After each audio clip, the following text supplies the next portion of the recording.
Hello, YouTube, and welcome to a new Saturday stream. How are you guys doing? How is everything in your lives, in your training? Tell me. On est en petit comité, on peut commencer de façon plus intime. 10 out of 10. I wish I was in this position. Good for you. Hello, Robert. Or as they say in Great Britain, hello.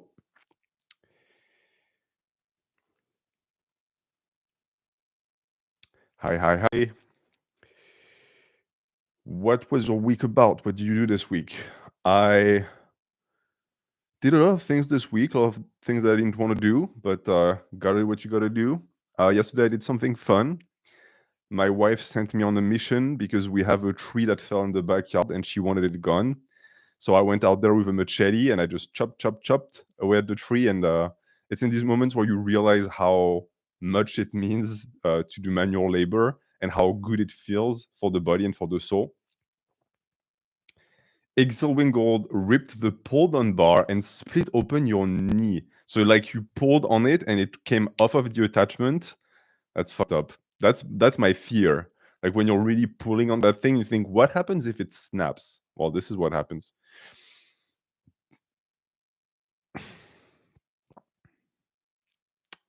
Sheikh Rahil. NH, I'm going through a breakup right now and everything sucks, as is customary during a breakup. Even my training, of course, because it affects everything. And all of your lifts are going down. Any advice for me? Well, you're going to have to just carry on because unfortunately that feeling is going to last for quite a while, especially if the relationship was long. So you're going to have to just find a way to keep pushing forward. Because I can tell you from experience that this is just one of the many times in your lives where you're going to experience that feeling. So I think you should get used to it.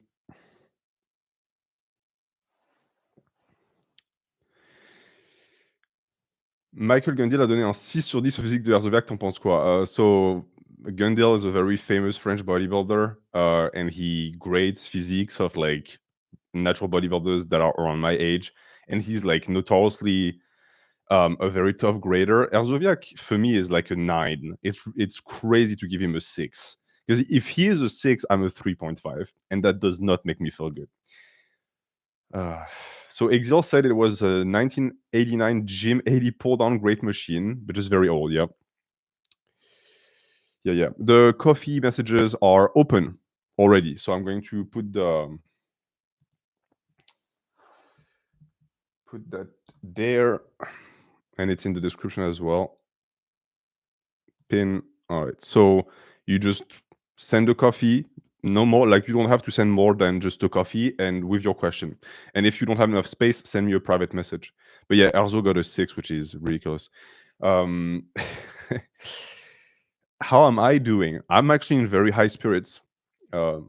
Because in life, when things are not going well, if you let it get to your moral, as we say in French, and you let it get you down, then the motherfuckers who are coming after you win. And I refuse to let that happen. You need to keep fighting. And of course, you can just ask questions on the chat. You do not have to make a donation. Donations are for people who want their questions to have priority as a super chat and who want to support the channel. But if you just want to post it in the chat, eventually I will get to it, especially if it's an interesting question. Hey, NH, are you reading HH? No, I'm not, because I'm tired of Togashi playing with my feelings. So until I have like a 50 chapters to catch up on, I will not read it. Where do I get immaculate t-shirts like yours? TeePublic. TeePublic. Thoughts on L-carnitine? I do not take that supplement, so I couldn't tell you exactly. I mean, like, you have to understand that I'm old. I'm an old fart. I've been reading Hunter x Hunter for close to 15 years, even maybe a little bit more than 15 years, and I've been through the Chimera Ant arc. And for those of you who discovered it via the anime, the Chimera Ant arc had like a hiatus of 2 years. Like for 2 years, Togashi did not publish a chapter. Like, I'm not going through that shit again. But as I was saying, yeah, I went outside and I cut down a tree with a machete, and it's really fun. And I just like chopped it down, and I made like big piles of wood we're going to be able to use for firewood this winter. So that was very satisfying. It's interesting how satisfying working with your hands is compared to like a desk job. Would you become a cyborg if it will improve your gains? No, because most likely it would come at the loss of my humanity, and this is too precious. How did you decide your morality? Via experience and just going through life and deciding what I like and what I do not like. That's, I think, what everyone should be doing. And the majority of us, unfortunately, eventually we just allow the system or society or others to dictate what our morality should be. And that to me is just, it's just not proper as a human.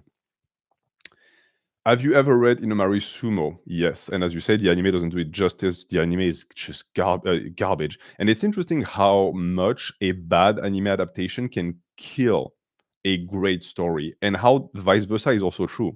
So you have a story like Toriko or Inumaru Sumo that would have become bangers if they had gotten good animations, but they got trash. And on the flip side, you have stories like Demon Slayer, which are mid and not that interesting, that get insane anime adaptations and they blow up.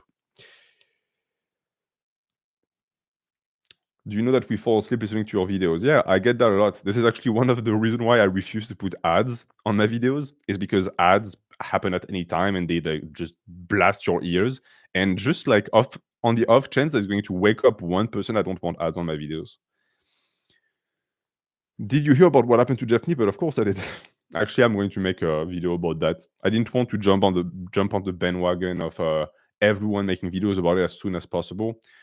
Because Jeff did ask people to give him some time. So I might make a video tomorrow or on Monday about it. But I always knew that that fucking guy was a piece of shit. Like, it was evident.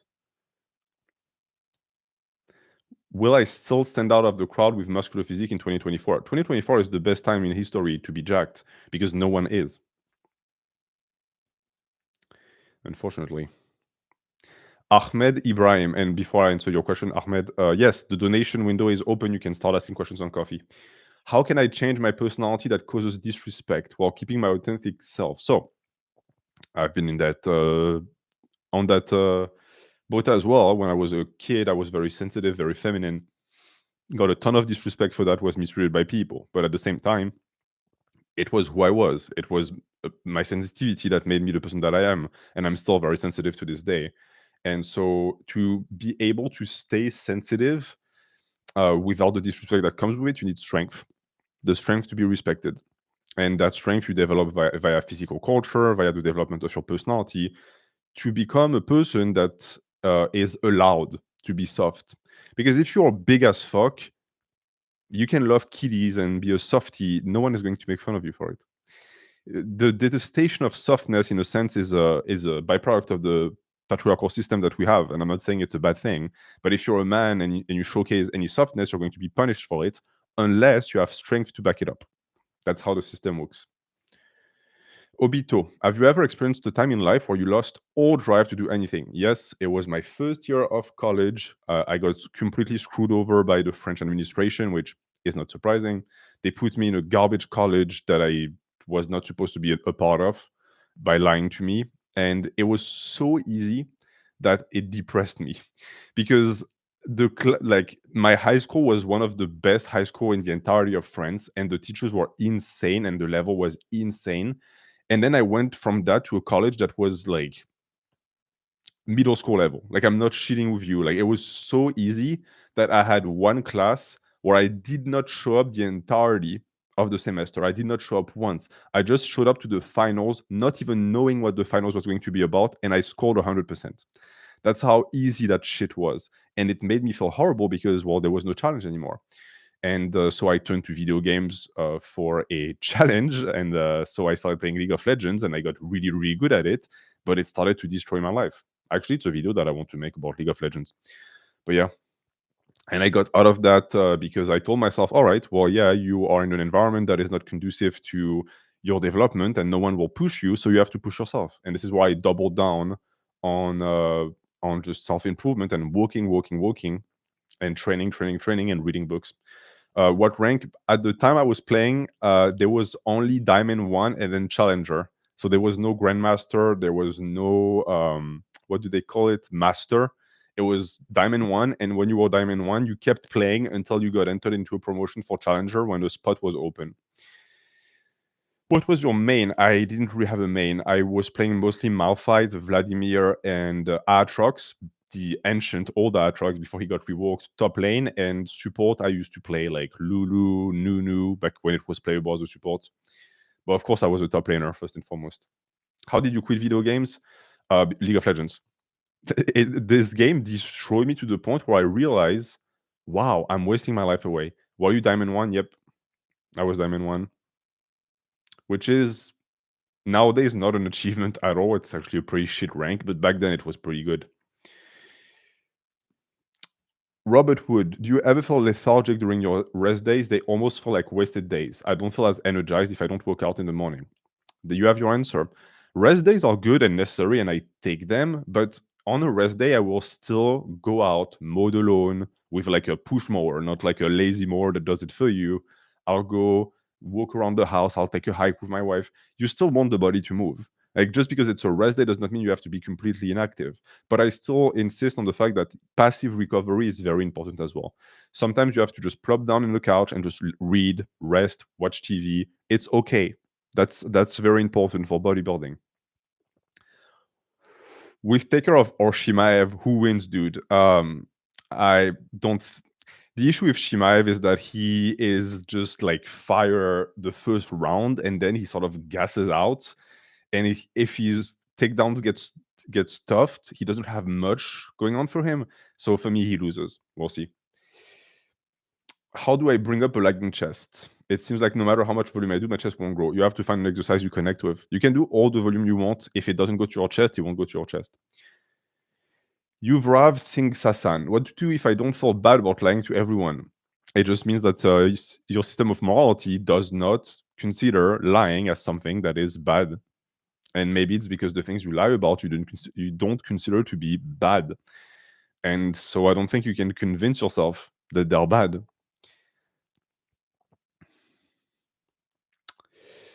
Which fat do you use for cooking? I use olive oil, pretty much olive oil, and then sometimes butter.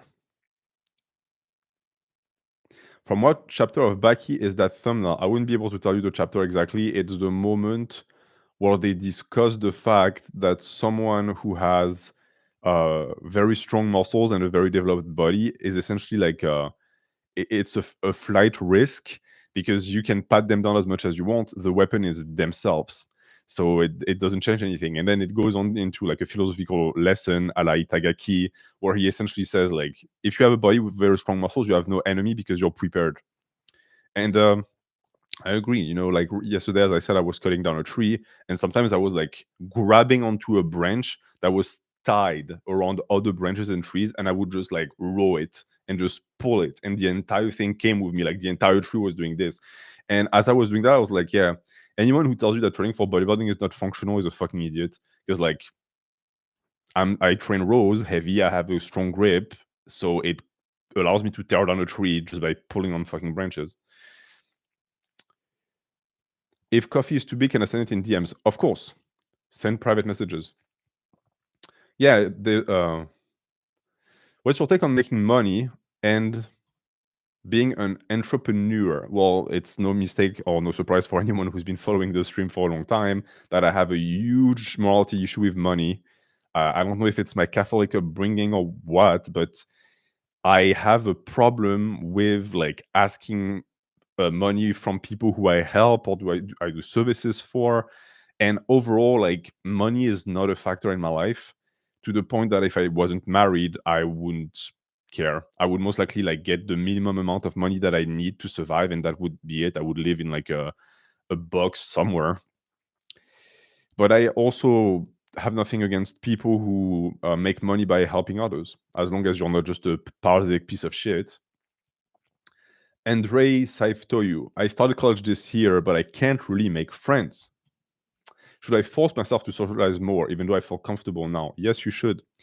You are what we call a comfort zone. And for people who are very antisocial, this is typically what happens when we exclude ourselves from society and from others. The problem is that I've been in your boots and I can tell you that you're going to suffer from it in the future. And the more time you spend not being social, the harder it is to become social again. So get out there, talk to people, even if it feels weird, even if it's uncomfortable, even if you make an ass out of yourself. You will eventually meet people just as strange as you. I can guarantee you that. Will there be a new physique program anytime soon? Yes, whenever One Punch Man comes out. Dun, dun, dun. Will you post horror stories this October again? Considering my current situation, that is unlikely. Because you got a new video on Monday, and you will get another video this Sunday or Monday. And I want to pick up the pace, but to pick up the pace, I have to make videos that I'm excited about. And so I already have a list of things that I want to release for you guys. How do you relate to normies? Very interesting question, very important question. So if you're en marche, if you are to the side of society and you look into society and the majority, you see normies. Understand that when they look at you, they see an outcast. I think it's important to say that because people who are not normies tend to derive some sort of like pride from it, and it can be dangerous because at the end of the day, you're the one who is not well adapted. And you could say, well, society sucks, so why would I adapt to it? I agree. But in this case, there is a point in relating to normies because if you want a semblance of a social life or the ability to get a job, you're going to have to do it. So you have to either wear a mask or you have to just learn like you would when you go to the zoo. Observe normies. They're a very interesting species. Look at their morality. Look at what makes them tick. And it's very easy to cosplay as a normie. Very easy. They're not very perceptive people. You just have to be very careful and hide your power levels as much as possible. Do people ever pick fights in pubs because of your physique? I would need to go to pubs for that. And since I don't drink alcohol, no. But usually when I'm out in public, I get either stares or people ignore me. That's the majority of people.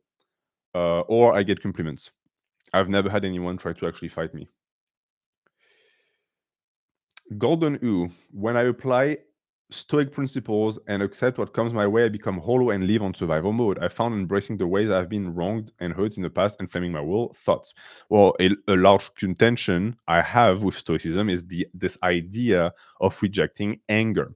We always have to put into context and perspective the philosophy that we receive.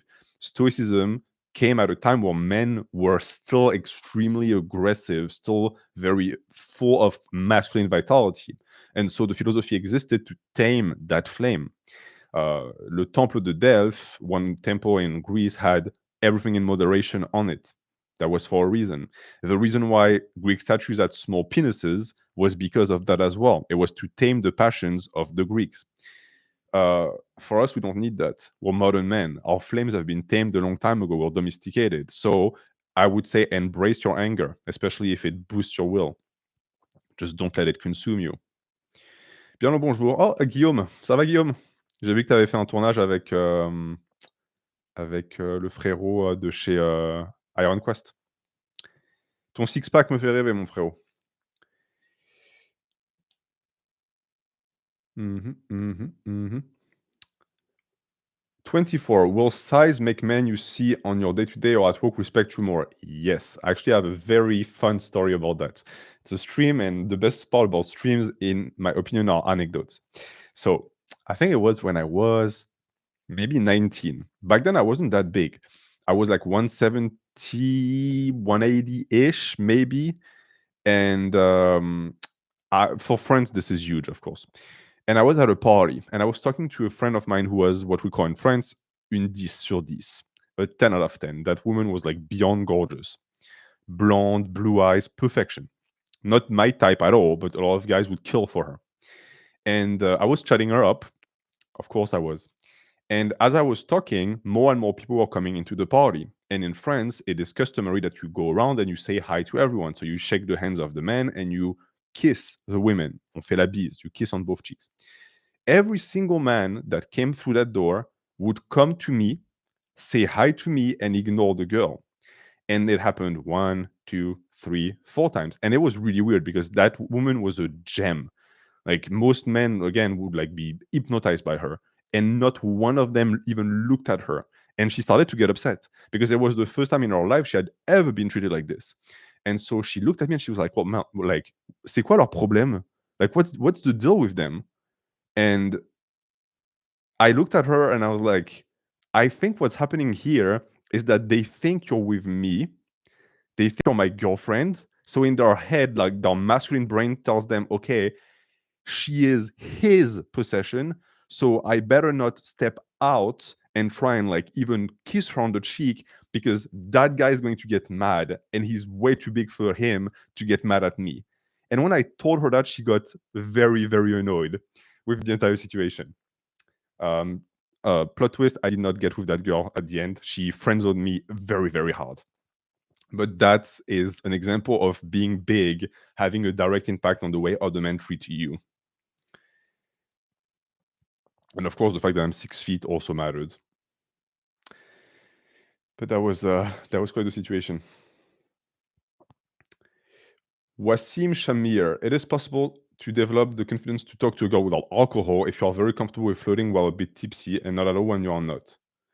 Yes, absolutely it is. Because alcohol is a method that you use to be less, to have less inhibition, to be de-inhibited. You just have to learn how to do that without the alcohol. Because you can develop an addiction to that shit and it can become a crutch.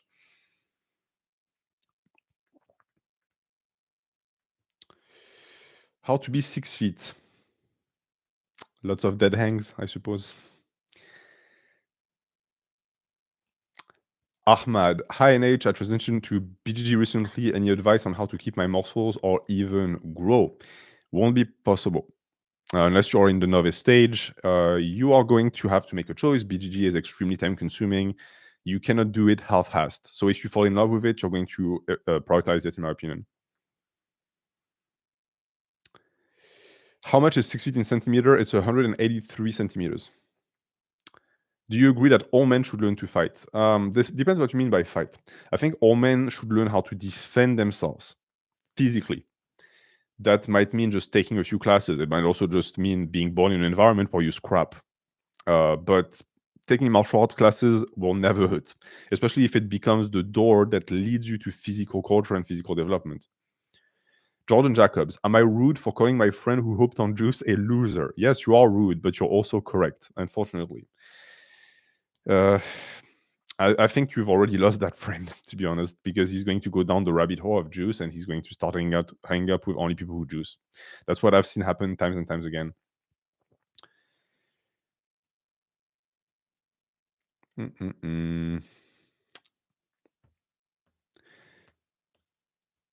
You're 2 centimeters too short.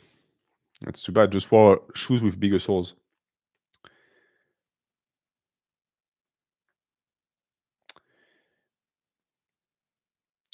Elvis Presley, I have a hard time stopping myself from being too kind. You are a people pleaser.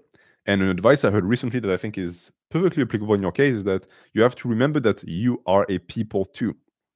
You must please yourself first and foremost. You have to put yourself first.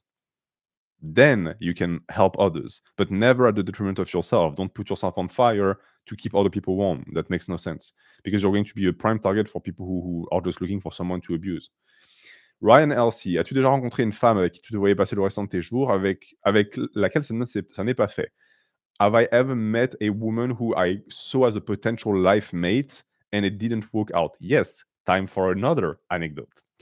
And this one should be for like a dating Q&A, but actually maybe I'm going to keep it for dating Q&A. We're going to keep it for dating Q&A. But yeah, it happened to me, which is a good sign. It means that you have multiple soulmates. And even if you fumble one, there's another one, and then another one, and another one. You just have to be like ready for love. Will you remember the anecdote? I remember. I will remember. It was one of the most humiliating afternoon of my life. So no worries. Hookup, good or not? I'm 18 and trying to navigate these things. In my opinion, no. I know a lot of masculinity gurus who tell you that it's bad for women and good for men. I disagree. I've been during a hookup period. I've been going through a hookup period myself, and I don't see what it gave me. Like some people will tell you it gives you confidence. Okay, yeah, but you can acquire confidence in other ways that don't hurt women. Because the unfortunate reality is that hookup culture prioritarily hurts young women. Do you play any musical instrument? No, I used to play piano. See, it's the anecdotes just keep on coming. So I have an anecdote about the piano that is quite funny and shows the importance of honesty and also hard work. So when I was a kid, my dad, for some reason, decided he wanted me to play piano, something that he did my entire life, deciding that I needed to do certain things. Don't ask me why. And so he enrolled me in piano lessons, but he lied to the instructor and he told the instructor that I already knew solfège. So he told the instructor that I knew already like musical theory and I could read like the notes. That was a lie. I didn't know that this even existed. I was a very young kid. I was like 9. So I started taking piano lessons. And so what happened is that the guy put like a partition in front of me to play, and I couldn't read shit, but I didn't even know that I was supposed to read it. So I just listened to the guy play the partition one time, and then I played after him, and I would make a mistake, he would correct it. And eventually I would just learn the entire partition by heart. So I would just memorize exactly like what would happen. And so I did that for the first one, and then the second one, and then the third one. And we took lessons for 3 years. And the guy never realized that I couldn't read the partitions because I would just memorize whatever piece we were working on. And eventually, and this is what the entire like stack of cards fell apart, 3 years later, he took like a partition that we studied like year one that should have been extremely easy for me to play, and he put it in front of me and said, "Hey, we have to practice this again because it's going to like train you for like that specific motion of the fingers." And so I looked at him and I told him, "Well, like this was 2 years ago. I don't remember that piece." And he looked at me, and was like, "Remember?" I was like, Yeah. Like, how else am I supposed to play it?" And he looked at me and he told me, "What? You can't read it? You can't read the partition right now?" And I told him, "No." What do you mean read the partition? I thought that the partition was just something to place there, like as like a ritual thing that people who play the piano did. And he looked at me dumbfounded and he told me, "So you're telling me that for 3 fucking years you just memorized every single piece?" And I was like, "Yeah, you're not supposed to do that." He was like, "No, you're supposed to read it off of the thing." And so I was like, "Well, I didn't do that, so that's not happening." And he told me, "Okay, well, you have to go back to year one. You have to relearn everything. You have to go through solfège." And I was like, "I'm not fucking doing that." So I quit. I quit piano on that day. It's like, it was just a crazy thing. Ah là là, je te jure. Why did your dad lie? Because he was a cheap bastard. And that guy that gave me piano lessons was someone that he worked with because my dad was what is the term? Dessinateur. He was a drawer. You know, like the French stereotype of the guy who like draws a woman who's naked, ce qu'on appelle le modèle vivant in French. He was doing that, and so he knew that guy because they worked in the same like academy, and so he got like a cheap price. But he didn't want to send me to like music theory class because that was very expensive. Bullshit. Mashed potato sauce. How to get over height insecurity as a 5'7" male? Well, you are exactly average in most countries or slightly below average. So you're not like in a horrible position. The majority of women are still around your height or shorter. I guarantee you that you can still find love, you can still find dates if you don't get completely devoured by resentment. I understand it's very easy to say that as someone who's 6 feet. I don't mean to demean you or say that what you're going through is not real. It is real. You're going to be treated poorly by some women because of your height, but don't let that get to you.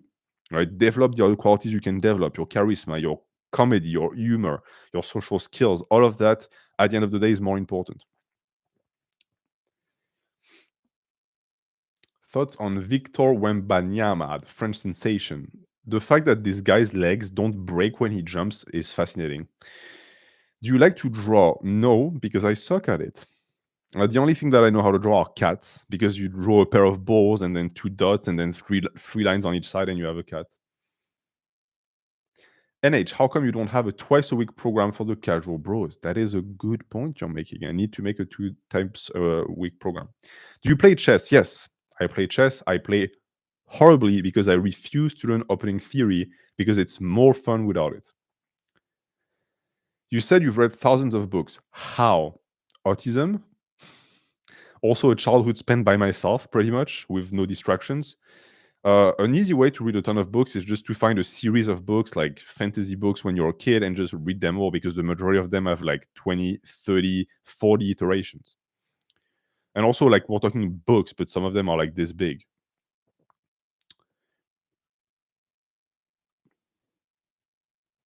D4 all the way. D4 player. Should have known. How to focus on a career that you have zero passion about. Find a way to make it tolerable. And if you can't, find something else. Okay, let's see if we have some question on the good old cough cough. Boom. Up.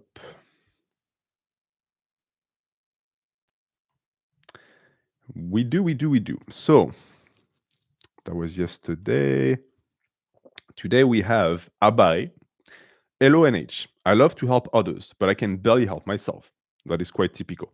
When I was younger, I still like those characters in cartoons who lived tragic lives, the self-sacrificing or loner types. Can you get big natty with this mental mantra?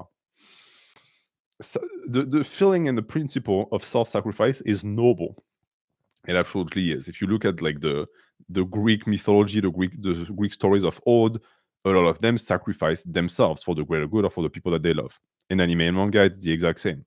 Look at all of the best anime characters that you look up to. At some point or the other, they sacrifice themselves.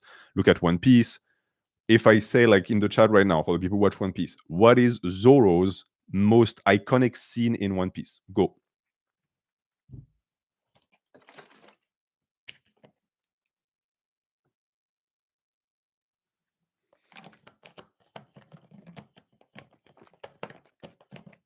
Right? What do you see in the chat? Nothing happened.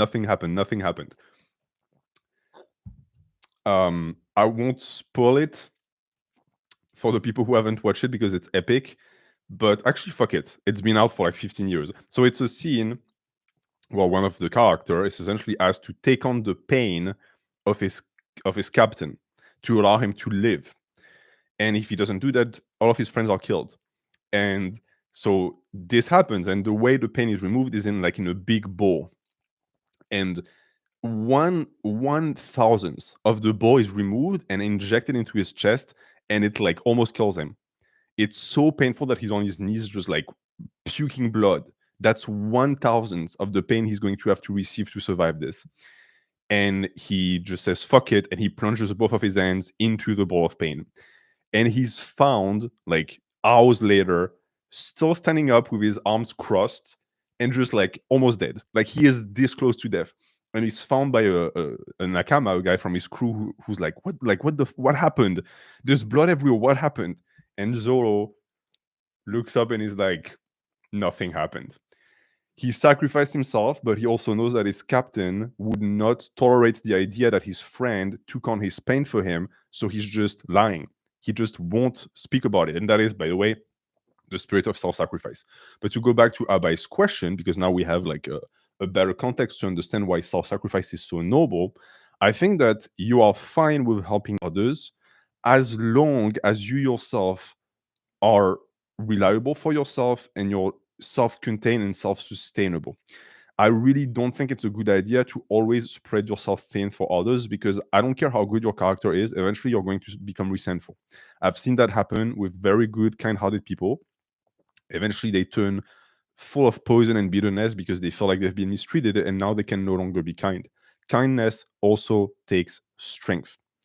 But at the end of the day, if your goal is to get bigger, I can tell you that that's a mentality that you can apply here. Yeah, helper syndrome.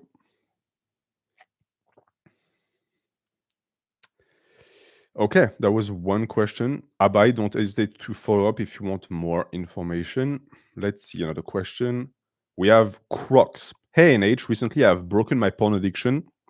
Very good. Through reading a self-help book, and by proxy my social media addiction as well. The book is called The Easy Peasy Method for Anyone Struggling with Addiction.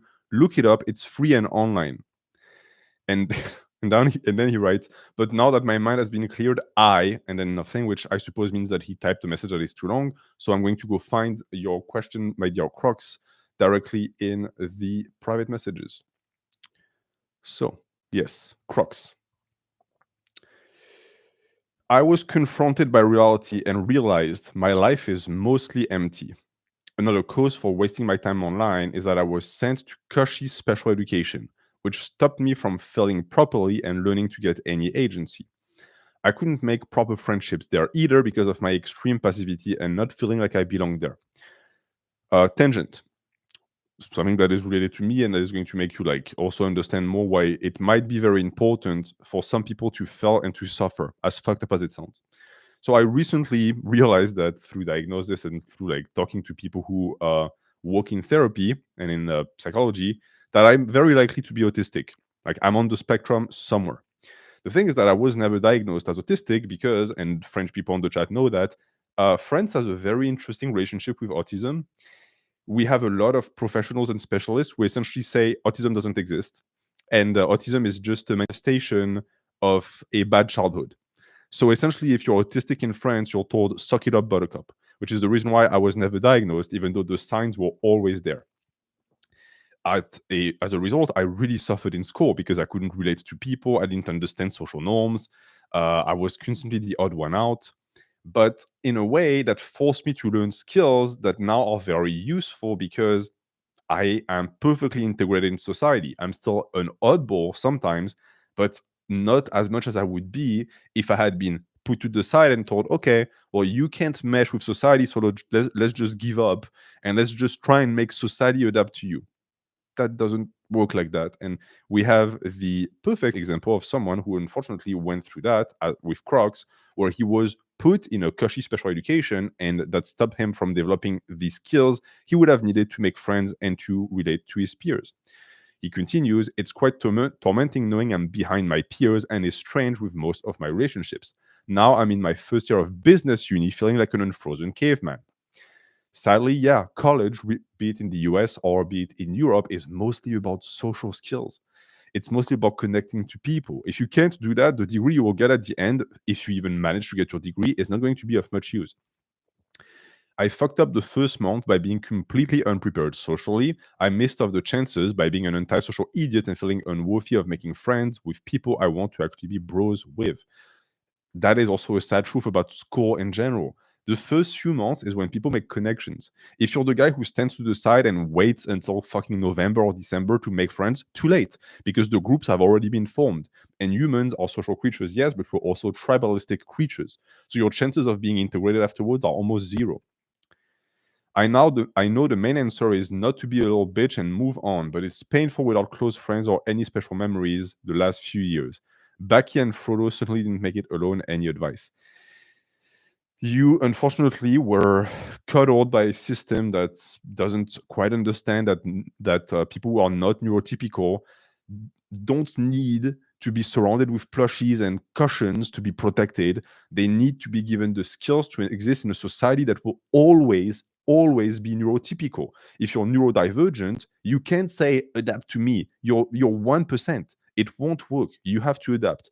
It sometimes means masking. It sometimes means not being yourself, but guess what? That is what it takes if you want to be social. So I would recommend one, if you can get therapy or be followed by someone, and two, put yourself out there.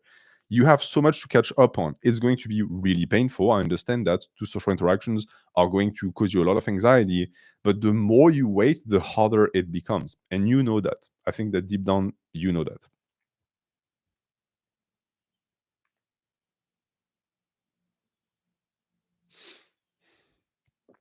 All right. Let's see. But very good questions so far today. Actually, there was one question that I got this morning before the stream that I want to get at after this one.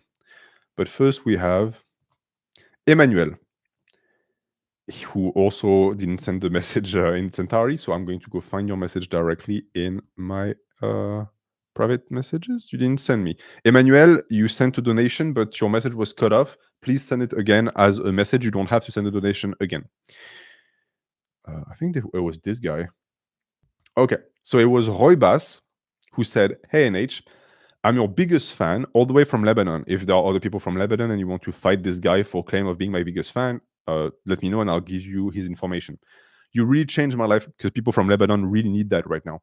You really changed my life physically, mentally, emotionally, and intellectually. I can't thank you enough. Well, thank you for accepting my advice in the first place.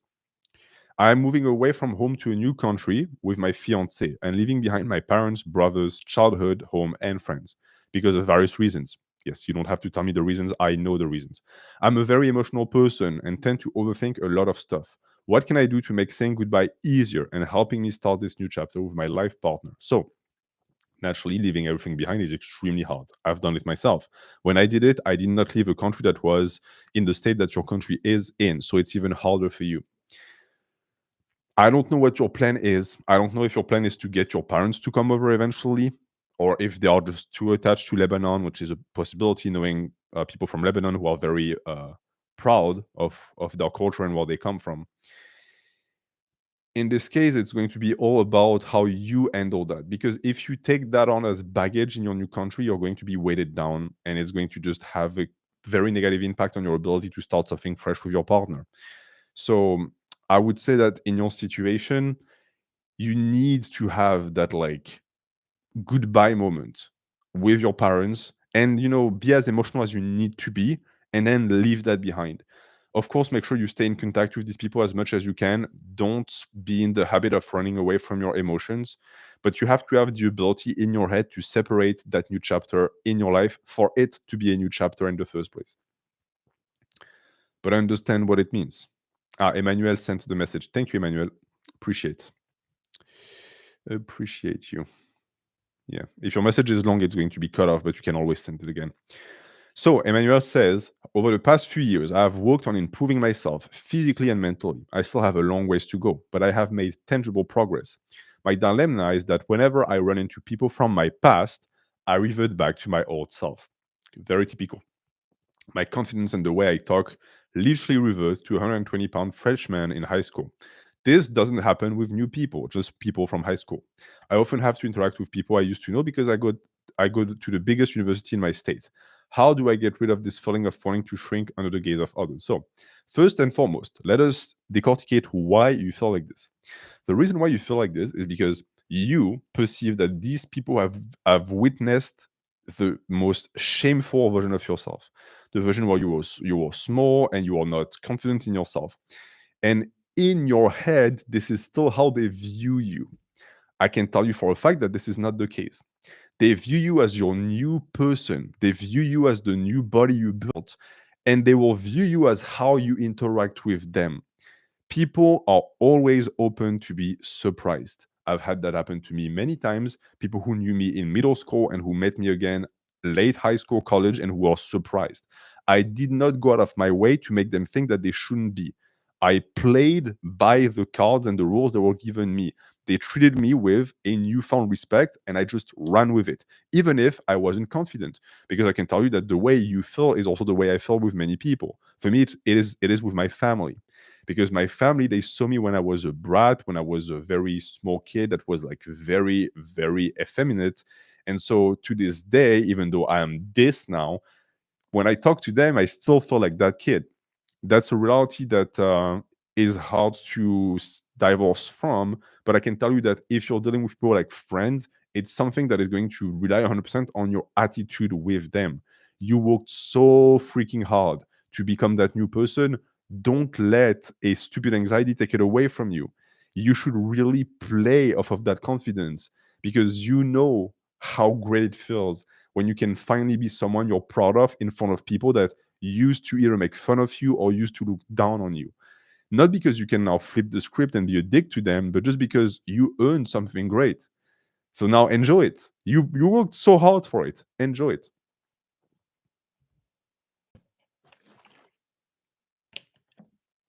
Remember to drink throughout the stream. This can become quite hypnotic, and then you wake up 3 hours later and you are completely dehydrated. Mm.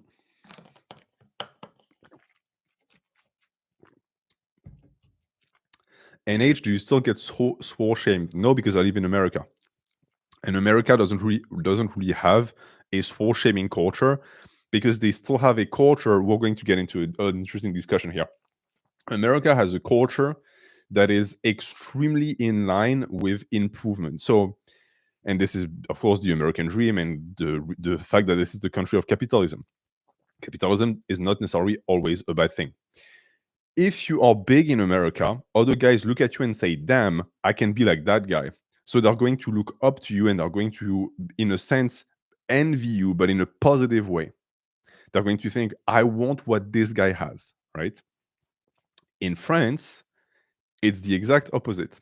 In France, when someone who is skinny looks at you who is buff, they think, that guy has someone that I don't have and that I want, so I'm going to hate on that guy.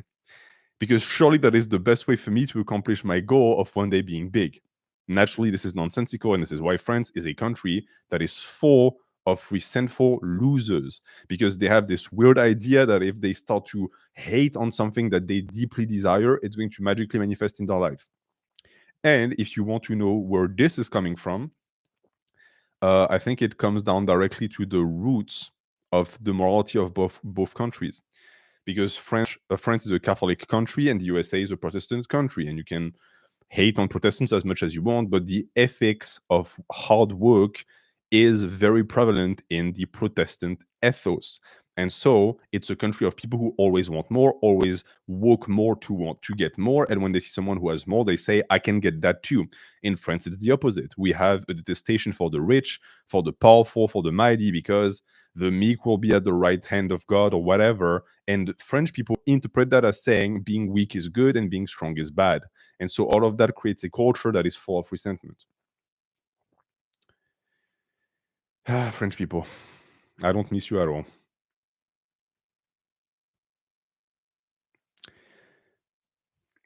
Ali hates chicken. Why do you hate chicken? Who hates chicken? How do I get people to look up to me? Well, you develop qualities that they're going to want to possess for themselves, or they're going to want to be able to tap on by being close to you. That's most of the time what happens.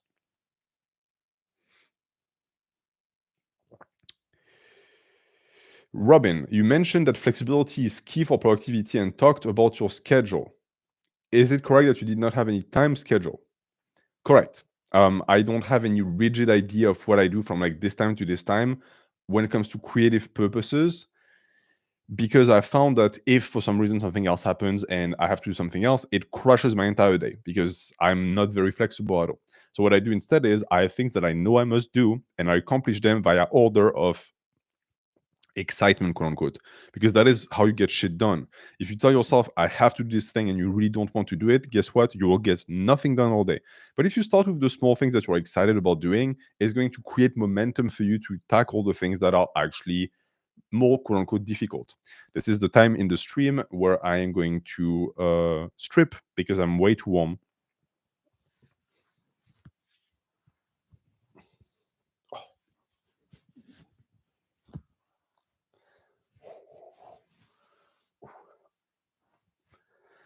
Oh, ça fait du bien. Oh, ça fait du bien. On est bien là. Yeah, this is when the stream is finally getting good. Ouh! Qu'est-ce qui fait chaud, sa race. Et là, le stream passe à 1000 viewers. La pornographie. Mm. If you click on that stream, you give me your consent to be exposed to my nipples. It's part of the entire deal. Honestly, let's be honest. Isn't it much better to be shirtless? Why do we even wear shirts in the first place? Completely useless piece of garment. We should all just wear like G-strings or like tiny bodybuilding shorts and just go on with our business. Is this compliant with YouTube policy? That's a good question. I think it is. Well, technically it is. On this note, how to not care how people view us? Very good question. I am impervious to shame because one, I don't care about what other people think. And two, because if you love yourself enough, any quirks of your personality is something that you enjoy about yourself. So if other people don't like it, well, who gives a fuck? Women should also have the right to do this. Okay. There are certain websites that exist for you to fulfill these urges, my friend. How do you even create your own values? I firmly believe that whatever value you create, you always had in you, in that it's something that you always believed was right.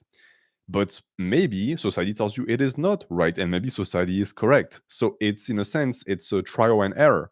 You go through life and you see what works, what doesn't, what stick, what doesn't. How much money on coffee for you to dance on stream? Unfortunately, I still have some dignity, so that won't happen. T. Porter, as a quiet person, can building muscles cause others to leave me alone? Yes. It is one of the main reasons why I started bodybuilding, because I just wanted to be left the fuck alone. I wanted to be able to live peacefully. Like, example, in middle school, I was the kid somewhere like in recess who was reading a book. But the issue is that 50% of the kids who went to my school were baboons, and the first time and the second they saw someone open a book, the natural reaction was to come up to that person to slap the book away or tear the book apart. And I was tired of it. So I decided, okay, I'm going to get stronger so that if someone tries this shit, I'm going to fuck them up and no one will try again. One guy one day came to me, slapped my book. I stood up and I kicked him in the throat. No one ever did that again. And that is like being active and fighting.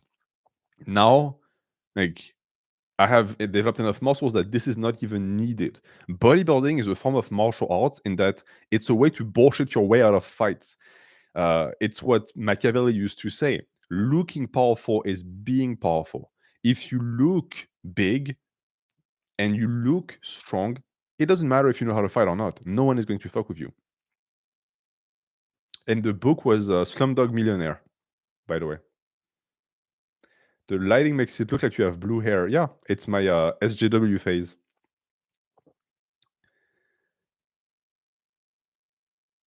Wasim, you sent a problem last week, yes. But today is not a an hypertrophy stream, so it will be for next hypertrophy stream. Quand les hommes de 100 kilos parlent, les hommes de 60 kilos écoutent. Oui, c'est une vérité. C'est pas politiquement correct, mais c'est une vérité. Translation, when guys who are 200 pounds plus speak, guys who are 150 pounds listen.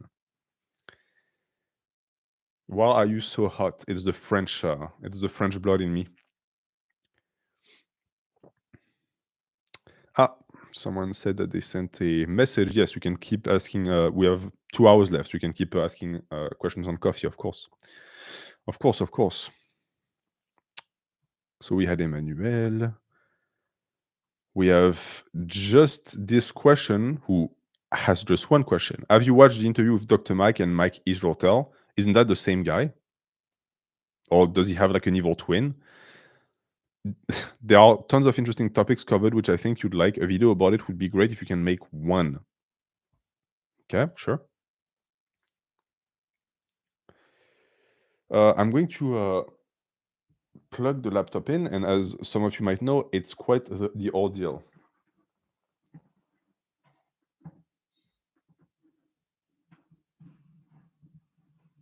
Oh putain. I can already tell it's going to be a bitch, because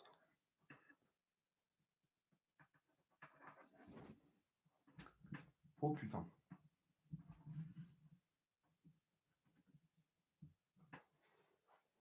I did it. Nathaniel, I saw your messages. I'm going to answer them next.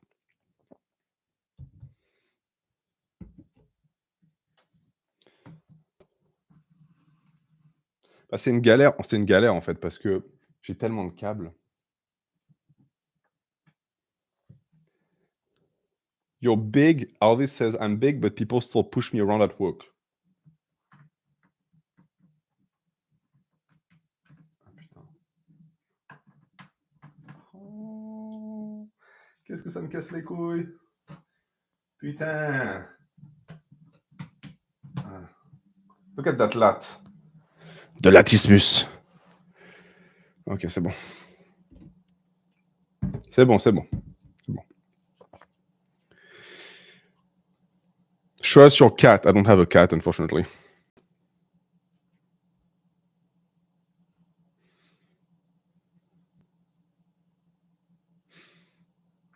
Jacked and Stoic. Is there any case where a relationship is useful or beneficial at 16 or 17, assuming you're more mature than average? Yes. Young love is beautiful. You just have to make sure that you don't allow it to damper your ability to grow as a person, as a man. Don't put all of your eggs in that one bitch basket. She's just one girl. It's okay to love her and to give her gifts and to spend time with her, but you should always prioritize your own development, because that woman is going to go away. Maybe 2% of our relationships that start at this age last. So don't let it define your future.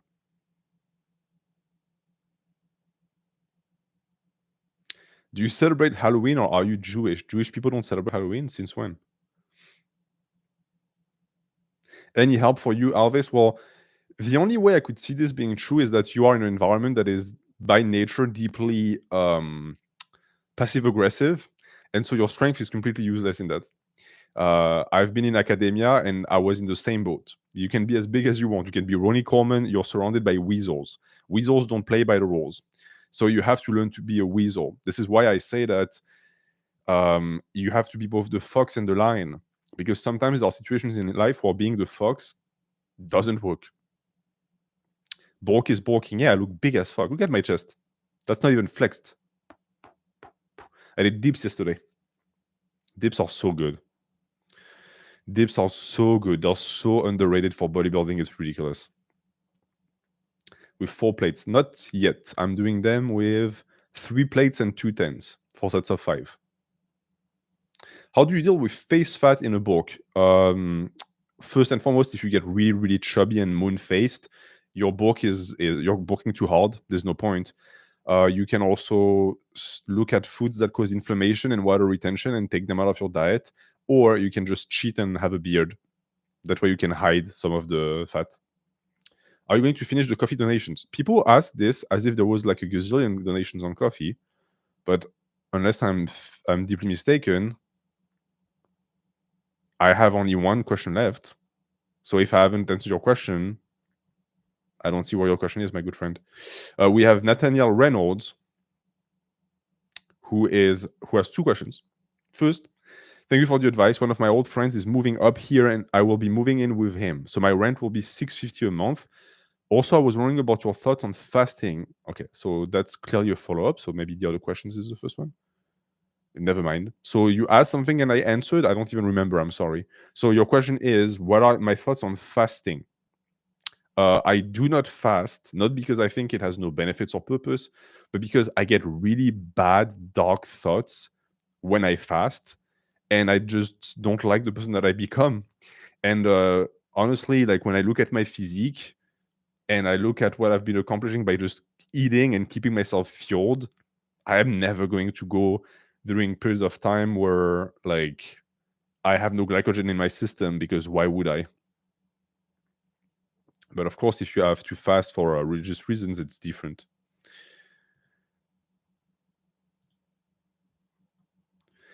Okay, and then second question, what are your thoughts on going into the trades for 20 years and getting out before you break and going to university with that capital where I can get connections? So essentially work trade from like year 20 to year 40 and then going into uni. Well, you have to keep in mind one thing: whatever career you're going to get afterwards, you're going to start at 40. So you're going to be ancient, you're going to have no network, no experience in the field. Guarantee you that no one is going to hire someone as an entry-level position job that is 40-year-olds, because you're going to have demands that don't match your skills.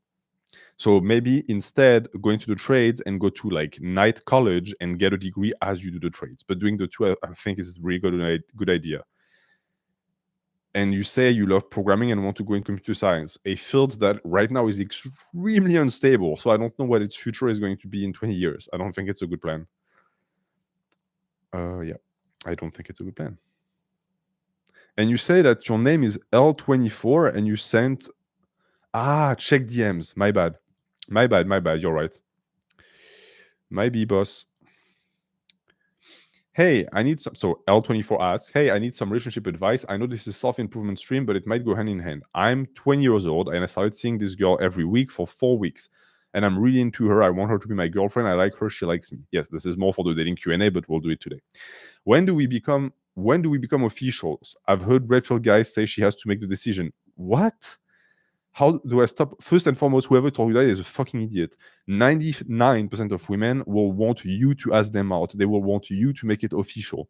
So just, especially, and you say, This girl is a bit autistic. Yeah, autistic women will never make the first step. You can be with her for the next 1,000 years and you'll still be buddies. You have to take the reins in this relationship. And she's tone deaf. Like, I can't understand what she means sometimes. Well, that's because she's a woman. It has nothing to do with her being autistic. So it's really hard to read if she likes me or not. And I'm a big overthinker. How do I stop overthinking? Just go for it.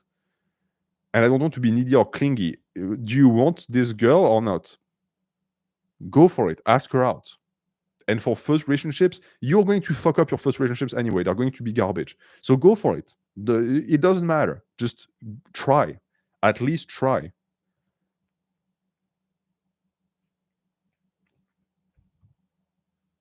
This is what kills me with like the modern dating shit. This is supposed to be pleasant. You're supposed to have a good time. It's not supposed to be this weird game where like you're playing your life. Mm.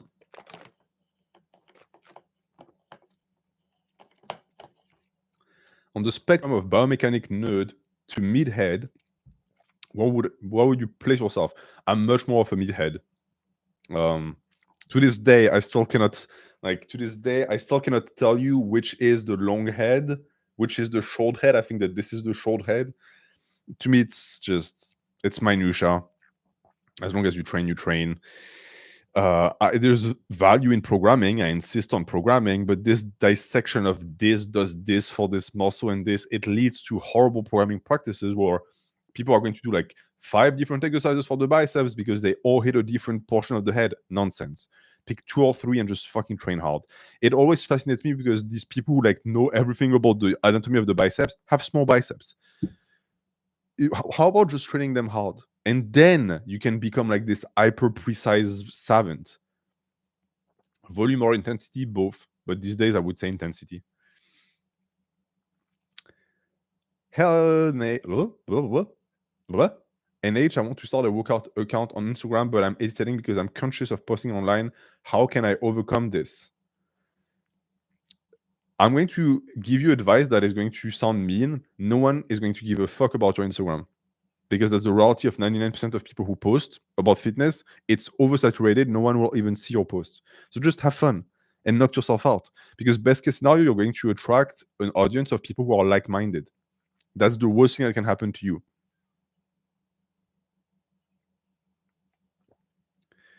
Advice for people finishing their bachelor's: figure out what you want to do next, because a bachelor's, depending on like in which field you have, might not even really be useful nowadays because everyone has a bachelor's. 20K bulk when? 20K? Flash in. How do you get over the social pressure of having a wife or girlfriend by a certain age? 25-year-old and getting a lot of pressure from parents. First and foremost, you don't live your life for your parents. They can wait for you to give them a grandchild if you ever do it. 25-year-old as a man is not old. We have to stop with that shit. Life doesn't end when you're in your 30s. You have still at least 25 years to find someone to found a family with. At least 25 years. Most realistically, 15 years. Go with the flow. Put yourself out there, absolutely, but don't feel obligated, because you're going to end up with a garbage relationship if you feel obligated. Lorcan. Richard, do you think education is important? I am uneducated. I think it's important, but it depends on what you mean by education. If you mean going to school, getting a degree, not necessarily, but you have to read and you have to study, absolutely, on your own if it's what it takes. How long are you going to grow your hair? I don't know. I think, and this is of course still in the process of me thinking about that, but I think I want to donate it eventually. So that one day I will show up bald, completely shaven, but I don't know when it's gonna happen. Maybe this summer. What is your number one self-improvement tip? Take time out of your day to improve. Improvement is something that happens on paper. It's material time you take out of your day to improve the quality of yours. If you tell yourself, I want to improve, but you don't have a schedule of improvement, you won't improve.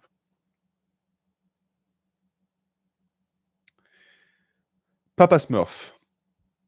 How to overcome a fear of not having strong opinions on anything. I often feel like I don't know enough to have an opinion, even if I know much more than other people. you might be too modest, keeping in mind that most likely no one cares about your opinions. So have strong opinions. It's part of the fun in life. It's to confront our opinions with one another. This is 99% of YouTube fitness. It's this guy said this. No, I said this, and blah, blah, blah, blah, blah. This is our entire business. It's people who truly do think that their opinion matters and that it's better than other people's. And you listen to it, so clearly you enjoy it. Biggie, how to overcome self-doubt on things you can't control. Well, in this case, Stoicism is actually a well-indicated philosophy because it solved that issue more than 2,000 years ago. You have to just sit down with yourself and tell yourself, I don't have control over this. So what is there for me to do? Well, I can worry about it endlessly, which is just going to make you more miserable and doesn't help, or I can let it go. Learn to let go of things and worries that you don't have an impact on. That way you can actually focus on the things that do matter, that you have focus on. I find that people who tend to over worry and be over anxious on things they can't control do it as a cop out, because that way they don't have to tackle the things that they could tackle. This is not good. How can I get into philosophy and age? You start with Stoicism and then you just explore. Explore. If you find a book that intrigues you because of the cover or the title, pick it up. What if it's too complicated, you'll get back to it. When I was 16, my French teacher gave me a book by Heidegger called Holzweg, which in German means the path that leads nowhere. En français, le chemin qui ne mène à nulle part. That book almost put me into a state of psychosis with how complex it was. And the worst part is that my French teacher was a genius and he took notes in the book. Sometimes I would read a paragraph that I couldn't understand, and on the side there would be a boot. Like the guy would write, just he had drawn a boot, and I was supposed to understand. But I didn't give up. It didn't disgust me from philosophy. And now I came back to that book 10 years later and I understand it. Can you link this book? Someone did in the chat. I don't know if I pronounced it properly. Holzweg.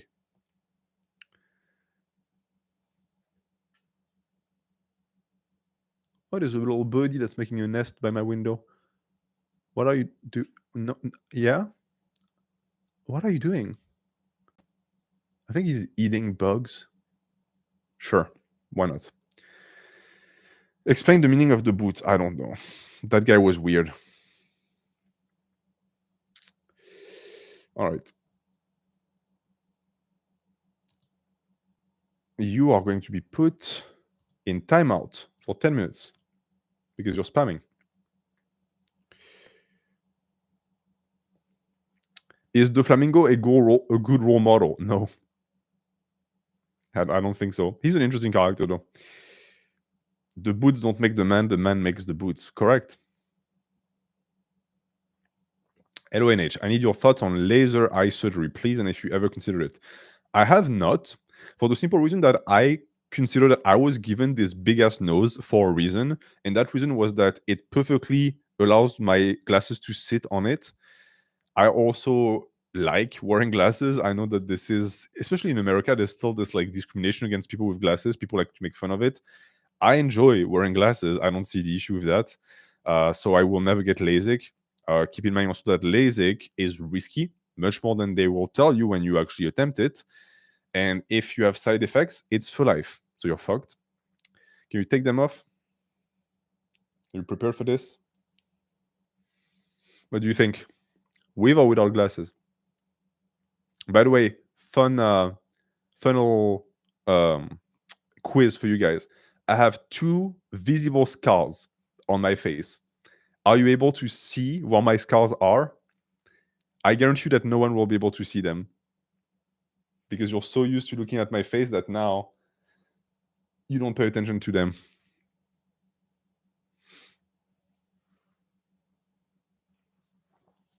Some juice.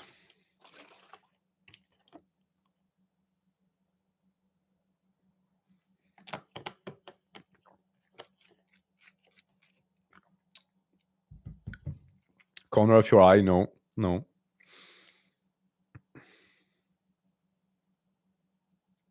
Under the eye, no.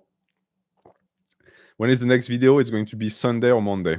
Under your mouth? Well, that's way too fucking vague. What do you mean under my mouth? On the lips? No. It's not hidden by the beard. Eyebrow? No. On the nose? Ah, nose where the glasses sit. Yep, got it. I have a scar right there where the glasses sit. Okay, you got one. And the other one is visible. It's not covered by anything right now.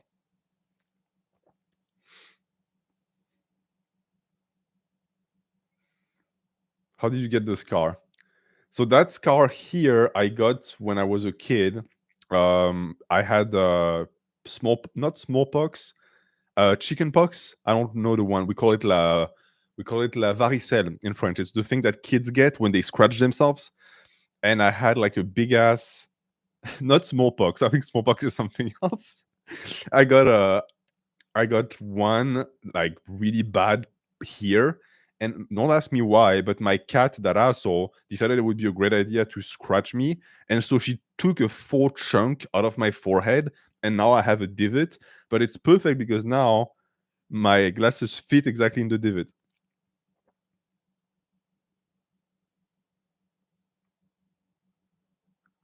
Yeah, it's chicken pox. I never had smallpox. I know that France is a backwards country, but still. Was live streaming a natural thing for you? Yeah. It feels pretty fucking natural to me. Because it's so much easier than making a video, you know? Because it's direct. Did the legal battle go well? It's a legal battle, it's going to take months. How's your health? Health is doing okay. Was live streaming an enhanced thing for you? In my opinion, it's an enhancement because now I know that every single week I get to spend 3 hours with you guys and you get content. So even if I can't make a video, you still get content. And I think that you get good stuff from there. Well, you guys have given up on the other scars, haven't you? All right. Let's see if we have another question on coffee. If you want to ask a question, it's the link in the description or it's the pinned link. Ok, j'ai cliqué, mais ça n'a pas marché. Ah, mais oui, mais si c'est les followers, on s'en fout de ça. On s'en fout de ça. Okay. We do have new questions. So we have Austin Blake Atkins. How do you navigate social interactions and deciding when it is appropriate to wear a mask or more appropriate to be unfiltered in expressing yourself? As someone who has dove deep into philosophy, I've found that most people are deeply uncomfortable talking about a lot of the and then nothing. So I'm going to go into the private messages to see if you have the rest. Yes. I find that people are very uncomfortable with topics I find very interesting because they have not done any introspection on where their value judgments come from. They arbitrarily impose their morals onto me and try to pigeonhole me into a moral binary where they already know how to feel about a topic that I'm much more well read in that they are. You just described just modern society in general. It's a bunch of people who think that they're good people because they're following a morality that they did not create and do not understand. And to me, that is bullshit. So first off, let's talk about masks. Nietzsche, always him, has a very interesting chapter on masks. I think it's chapter 9 or 10 of Beyond Good and Evil, and his philosophy around it. So to him, man has to wear a mask. There is no such thing as being maskless, meaning that even what we call our identity or true self is still a mask, but it's the mask that we're the most comfortable with. This is, of course, perfectly in line with Nietzsche's idea that you build yourself, that man is something to be built. And so this is great because it means that in terms of identity, your mask, your real person is going to be the values and morality that align the best with you. That mask is not always going to be relevant and you cannot always wear it. If I always wore my true mask and my true face, I think that I would not be married today. I would not have managed to finish my master's. I would have not been employed because my mask is unfortunately not aligned with what other people want to see. So I have other masks that I can put on and replace to be able to fit in. First off, in professional environments, you will always wear a mask. You will never get to wear your real mask. That is simply not possible because you're going to have to abide by a corporate entity that is just fascist to the higher degree. And if you don't align exactly with what your corporation thinks is true, you're out. The same goes in academia. Academia is a nightmare. You're going to be wearing a mask for 24/7, and I highly encourage you to never take it off, even around people who you think you can trust. I have been backstabbed by people that I thought I could trust in academia, and it almost ruined my ability to get a degree. So don't do that. And then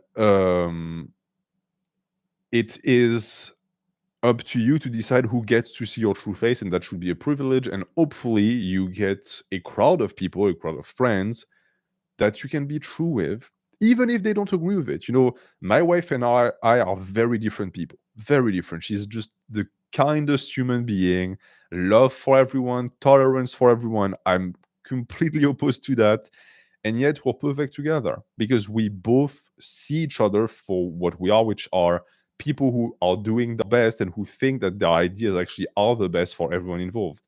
And with that, you can just be surrounded with people who are not going to be exactly like you, but who are going to connect on enough levels that it's fine, that you won't get in trouble for not aligning with others.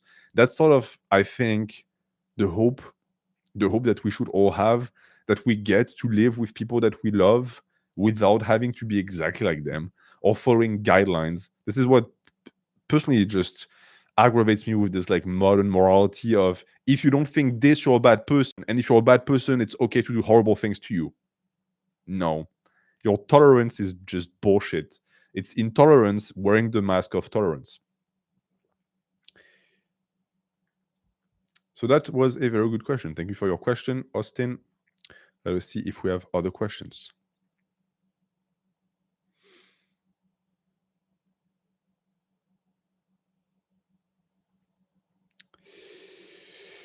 We have Golden Oo who said, I'll DM, so I'll check after this one. We have G Fig who says, any advice for managing a workout schedule? Currently, I work full-time with a weird split of work hours. I train Muay Thai 3 times a week and help my disabled uncle on the weekends. I want to be able to lift with consistency, but feel like every time I get going, stuff happens. Well, first and foremost, you are someone who is very active, who already trains a very demanding martial art, and who is on top of that a very good person because you help your disabled uncle. So first and foremost, give yourself a round of applause for that. You're a good guy or a good girl. I don't know. The way you should be doing it is, one, your workouts should be short and they should not be too tiring because clearly you don't have time or energy to spend on that. So what I would recommend personally is workouts that do not exceed 30 minutes. If possible, first thing you do when you wake up so that you get it out of the way, and then you just bank on that. And if you are caught in a situation where you don't have time, understand it's not the end of the world. You're still being physically active and you have other things that are more important. Right now, working out is at the bottom of the totem in your priorities. And in my view, that is normal. It's okay. Don't let it frustrate you. So we have Golden Oo who said, I will DM. And I did not get a DM by you, Golden Oo, unless you have a name. Maybe it's you here? Yes, it's you. Okay. Your profile picture is very cool. Should I give any mental weight to the fact that I can easily neglect the things in my life which I'm deeply passionate about? I want to make music as my life's work, but I've touched my instruments once in the past year. I can go for weeks without lifting, even though I love it and cherish the feelings. The list goes on. That can result in the thought process of something like, well, if you can go so long without it, clearly it's not as important as you think. And I struggle with determining if that voice in my head is worth entertaining or not. Granted, there are many reasons or excuses depending on how you see it. For me to stray from them, severe ADHD, living through war, that would be a good excuse in my opinion. Not being at home, but in reality, I could still make it work. Okay, so you know that. Yet, here I am. Would love your thoughts on this, and I could add more context in DMs if needed. So, you're someone who is deeply passionate about things and clearly good at them when you do them, but you never find the time to do them. So, you have an issue of discipline. You have an issue of consistency. You have an issue of sticking to a schedule. And you tell me you have ADHD, which I'm not surprised by. So here, what you really want to do first and foremost is to sit down with yourself and ask yourself, okay, whether or not this entire discussion about you really liking the thing, I don't think it's relevant here. I think you're splitting hair. If you think to yourself, I enjoy doing this, The fact that you don't find the time or energy to do this doesn't mean that you don't like it. There's something else at play. So tell yourself that I like doing this, right? Don't gaslight yourself. You know you like to create music, you know you like to lift weights. These are facts.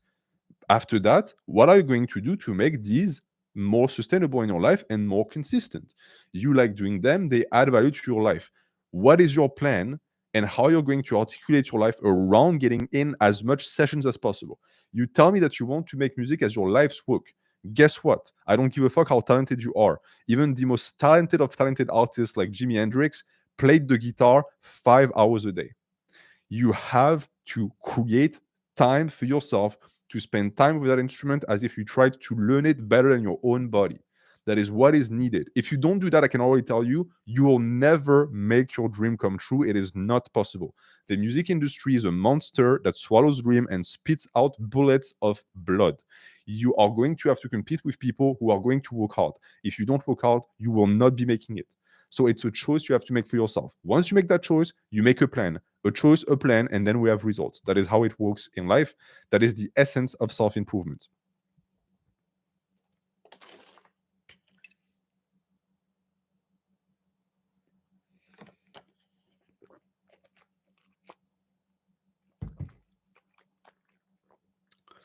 That is how it's done. This is also the reason why I can talk to you guys about bodybuilding as much as I want. If you don't have the spirit of going out and actually getting it done, it's useless. You might as well listen to someone who talks to you about cats. It would be the exact same results. And the issue is that I cannot teach you that. You have to teach that to yourself. But yeah, the guitar, especially the guitar, piano, violin, if you don't like to practice, you won't make it. Because talent only gets you so far. All right. Let's see if we have another question on coffee. Mm-hmm. Yes, we do. We do. So we had Golden Ooh, and then we have Lukaku. Hi, Nate. I've been thinking about changing my uni subject because I do not enjoy it and I cannot see myself in the future doing it. Teacher. And I want to change to medicine so I can later become a psychiatrist. But there is a lot of pressure coming from home to stick to one thing. And then your message continues in private messages, I suppose. Yes. Yeah. So the issue, Lukaku, is that okay. So there's a lot of pressure from home to finish it. Thoughts on passion as a study purpose versus just finishing. Okay. Correct me if I'm wrong. Maybe I'm wrong. Maybe this is just me projecting onto you. Do you maybe come from a family, from an African family, or from a Latino family, or from an Asian family? Do you maybe have parents who told you you have to do this? Or maybe it's just that you engage yourself in a path and now they want to you to stick to the path. If that is the case, first and foremost, always keep in mind that they will not be living your life. You will be living life. You will be doing that job. And especially a teacher, the only reason to be a teacher nowadays is because you're passionate about teaching, because it's not a good job. Right now, it's simply not a good job. Your family is German, so I was completely wrong. Yay, me. So, as I just said, your family will not be doing the work that you will be doing for the rest of your life. So, if your true calling is in medicine, go for it. Now it's a question of, do they bankroll you or not? Do they pay for your study? If they do, I can perfectly understand why they feel like they can veto you.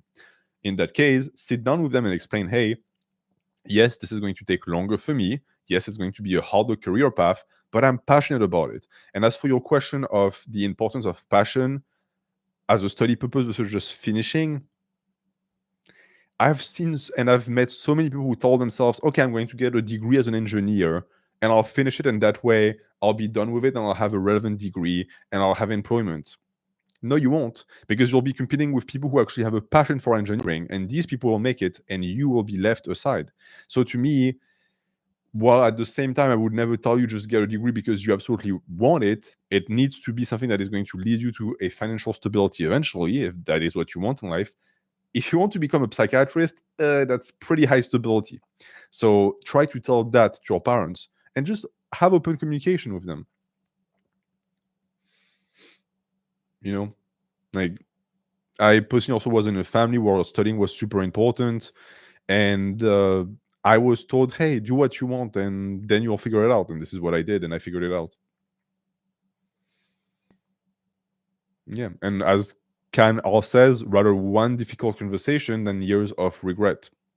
Because if you get your degree and you do nothing with it, that you're going to regret, because you'll keep telling yourself, well, if I started medicine before, then I would be much better like today. No problem reviews today. No, today is self-improvement only.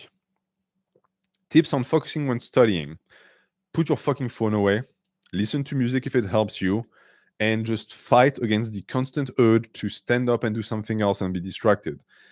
You can, if you want to, have 1 hour of study, 5-minute break. 1 hour of study, 5-minute break. But you cannot do that thing that so many students do, where it's like 5 minutes of study, 5-minute break. 5 minutes of study, that doesn't work.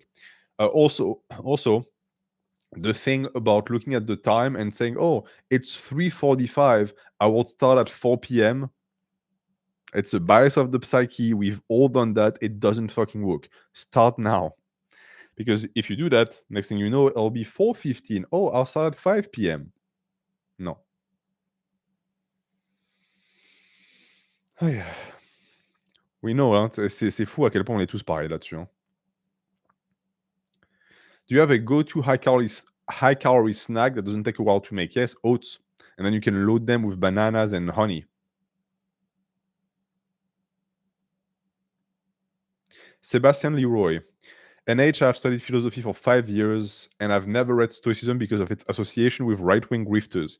Do you think it is important to read? I don't think it's important to read, honestly, especially if you already have a baggage of 5 years of philosophy. You most likely already have covered through these like other books and texts you've read Stoic principles. So yeah. And also, as you said, like unless you want to like seek out these texts yourself, or the way these texts are being propagated for the internet are by people who are just grifting through Stoicism. So you can still read Seneca. The letters of Seneca are pretty good.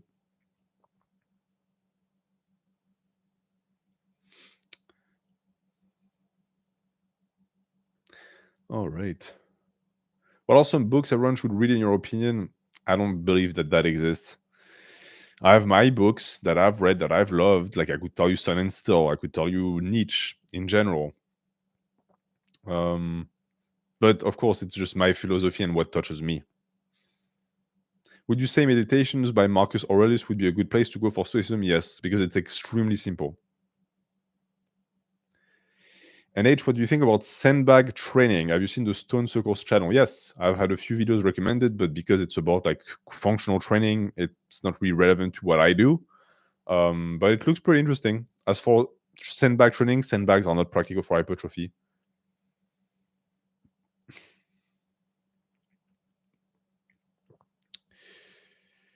The Enchiridion is very digestible for Stoicism. Yes, I agree. Hey, Nate, I lost my cat 3 years ago, and I often get nightmares of losing him again. It messes me up. Well, it means that you have not yet come to term with the loss of your cat. So you're still grieving 3 years later. How do you get better at being a weasel? Put yourself in the shoes of someone who's very weak and who doesn't have the ability to muscle their way through life, and try to figure out how that person would get what they want. Because, and this is a point that Nietzsche makes when he speaks about master morality and slave morality, they both have the same goal, which is will to power. It's to accumulate power for oneself. But slave morality was invented by people who couldn't do it via strength. So they had to find other ways. And one of the ways was to try and guilt the powerful into giving them what they wanted. So it's something that we see nowadays, where you have movements of people who say, well, we are the minority and the majority is mistreating us, so the majority must give us rights. That is slave morality. Because you're not getting anything, you're being given something. And of course, and I'm getting into a tangent here, that is dangerous because it means it can be taken away at any point because you did not gain it off of your own power. But that is being a weasel. That is what it takes. And I'm personally a professional weasel because I was small and weak my entire life. So the only way I could get things is by just manipulating people and just playing off of emotions and stuff like this. Yep. How to get better at being a lion? Strength. Develop the power to get shit done by yourself with your own power.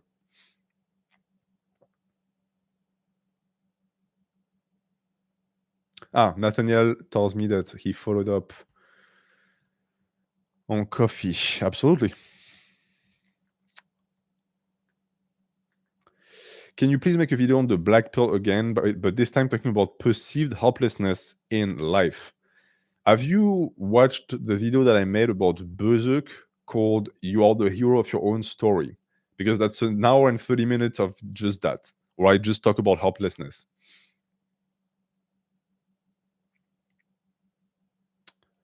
How good of a weasel were you? I was really, really a good weasel. What are the advantages of knowing how to be a weasel? Because we live in a society that protects weasels. If you're a lion and you use lion methods to get shit done, you are opening yourself up to a lot of liability.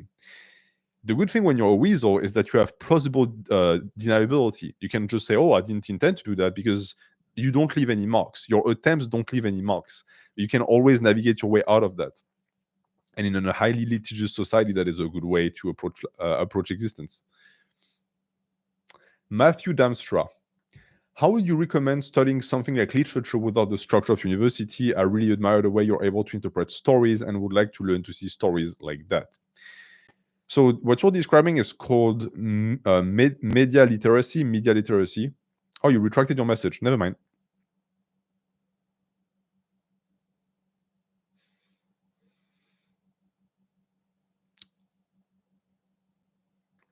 Let's see. So we have questions by objectively subjective who, okay, told me to not share that. He says, advice on how to deal with a variety of personalities. I am entering a new job with management responsibilities. I am 19, agreeable, and lack experience. How do I command respect from people that are outside my demographic? So this is one of the key aspects of management. You're going to have to deal with many types of people. And in a way, that's essentially why we pay managers, because managers are pretty fucking useless in truth. But they exist so that all of these coexisting personalities don't clash. In a sense, they exist to allow the workers to keep processing capital without getting at each other's throat. So that is going to be your job. You are going to have authority over people by default because you can punish them, right? You can just look at their transgressions and get them fired. Some people are going to push back against that authority. You're going to have to remind them who's the boss via the methods that will be given to you by your boss and how much authority you're going to be given over them. But outside of that, I would say that your job is most likely going to be to become a judge of character. So spend a lot of time listening to people, looking at people, and just be a weirdo about it and try to like really get like what gets them going, what makes them mad, because that way you can also manipulate them very easily and it makes your job easier. Hey Peter, glad you caught the live. I do 6 reps to failure. Will I grow well? Yes. Opinion on Miyamoto Musashi. Miyamoto Musashi it's funny because he's not a philosopher, but he is one, if not my favorite philosopher. Because when you read the book of Five Rings, it's mind blowing how profound everything is. Eventually, I will make a stream about the book of Five Rings. Who is the one person you just cannot stand in this world? I have a very, very hard and tough time with people who are intellectually dishonest. I can live with stupidity because stupid people can't really help it. But people who have been given the gift of intellect and who just misuse it like this, I cannot stand.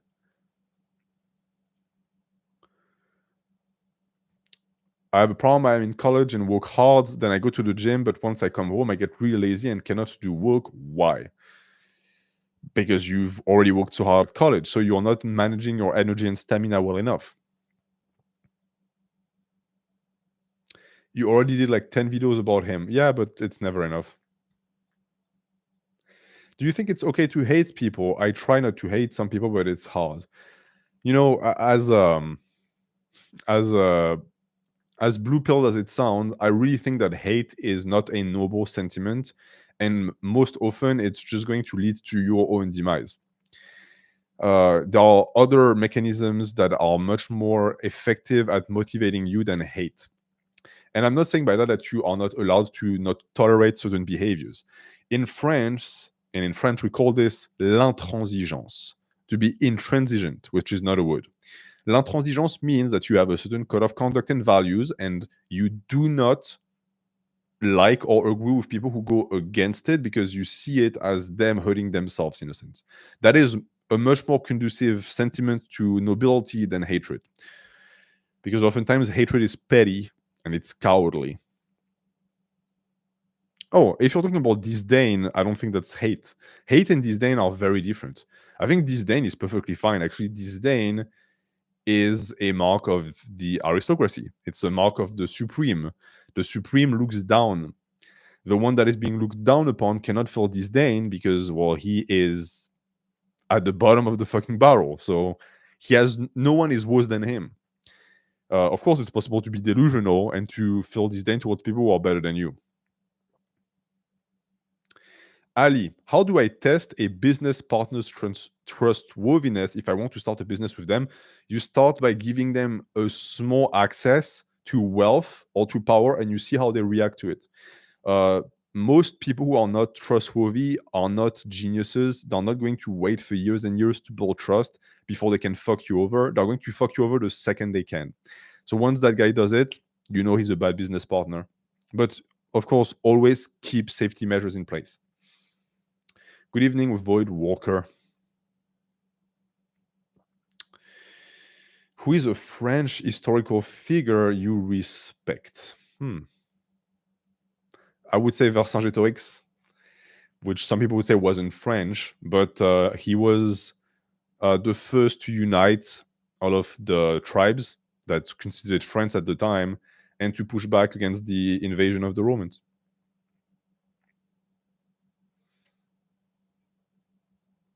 You ever thought about making merch for your fans to buy? That will never happen. I absolutely despise merch.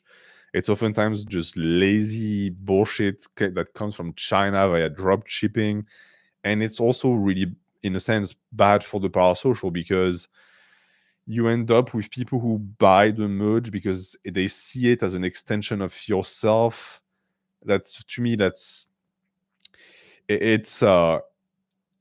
there's something perverse about it. Any advice for someone making it on YouTube? You seem to have made it in my eyes. Well, I have not made it at all. I'm a very small channel, all things considered, and I would not be able to live off of my channel if I wanted to. But my advice for you is this. You have to ask yourself, do I want to make it, as in become successful, or do I want to do things that make me happy? If you want to make content that makes you happy, I can already tell you that you will not be making it. Like, most likely your channel will always stay very small. If you want to be popular, you're going to have to play the game of the algorithm. You're going to have to make clickbaity thumbnails. You're going to have to make specific titles that attract clicks. You're going to have to surf on the trends. You will not be able to make what you want. Like, perfect example. Jeff Nippert got assaulted on Monday. If I was a proper YouTuber, I would have made a response or reaction video on Tuesday to get as much views as possible. I did not. Why? Because I'm a lousy YouTuber. How many subs do you need to make a living? It keeps increasing. Like, it used to be that with 100k subs, you could make a living, but now, like, I would need to put ads on my videos. I would need to add sponsorships to sell merch, which I refuse to do. You changed the title though. I changed the title of a video that's a year old. That's true. All right, so we have Mohammed that sent more context.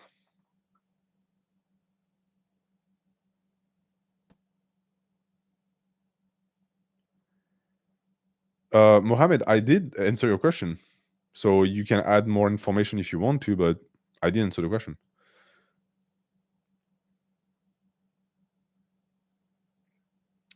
Okay, Abai follows up. Thanks for answering on stream. You're right. I'm pretty bitter towards myself. Yes, because you're too helpful. And it's something that you need to change. Second question. Do you still think it's bad to be a fan if instead for enjoyment you watch for information? So clearly my view on parasocial relationships has evolved throughout the years. Because I've realized that first and foremost, warning people of the parasocial is pretty much the best you can do. I often have people who tell me, hey, like, I think I'm a fan of you. You think it's bad because it's parasocial. And my answer is always, well, you're aware of the parasocial. So you're already protected. Because the truth is that most people who are in parasocial relationships don't know.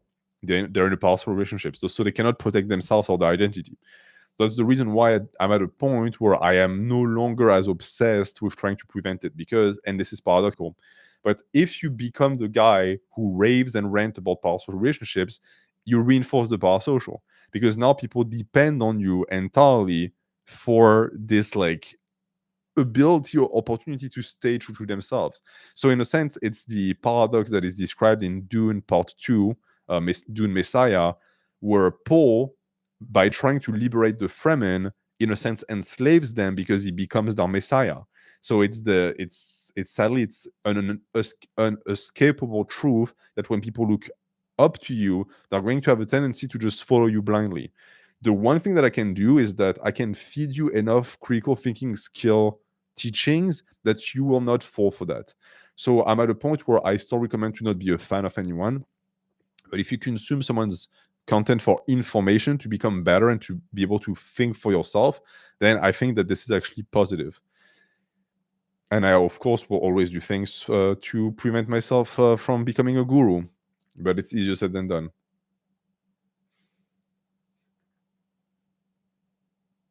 Shafe, how do I deal with being a crybaby?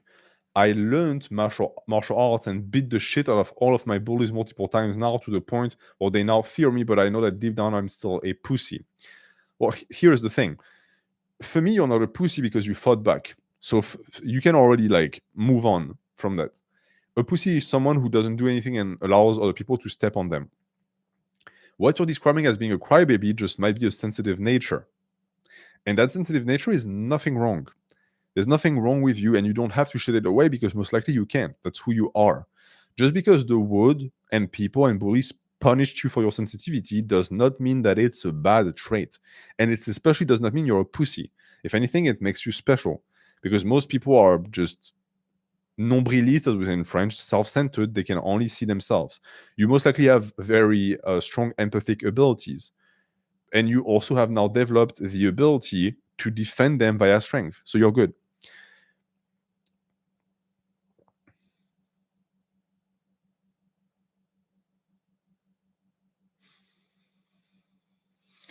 Apollo asks, do you think people give too much value to the gym, thinking it will solve their problems? Yes. This is the issue with gym selling and this new generation that we have of young men who think that if they get a 3-plate bench, their life is going to improve, and it won't. And so what happens is that they spend all of this energy in the gym, they see no improvement, and then they give up on the gym. So now you gave up on both your improvement as a social creature and the gym, which are the two aspects that should go hand in hand. To me, the gym should be a tool to develop confidence in yourself by building a bigger, stronger body, and then you apply that into your everyday life. But if you don't apply it, I've known dudes who thought that they were going to like be super attractive to women or like be super popular or charismatic. If they got big, then they get big, and then nothing happens, because it's not like that. It doesn't work like that. It's not magical.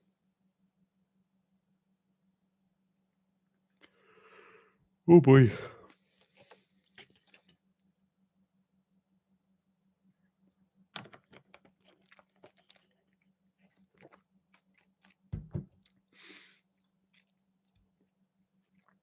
Oparaza, I read the first book of Dune and stopped there. Should I read the rest? I've read mixed things. Dune 1, 2, and 3 are really good. It starts becoming weird like book 4 and then the books that were not written by Frank Herbert. But at least read the second book. It's the best book in the series. If anything, Dune 1 is a setup for Dune 2. That is my favorite Dune, so maybe I'm biased. Moe, when is it wise not to engage in conflict and when is it necessary? I'm a huge proponent of conflict, honestly, because we live in a very low conflict society. So whenever you have the chance to engage, do it. You should only avoid it when you perceive danger to your person or the people that you love. And that will happen extremely rarely. But if it does, then it's fine to quote unquote run away.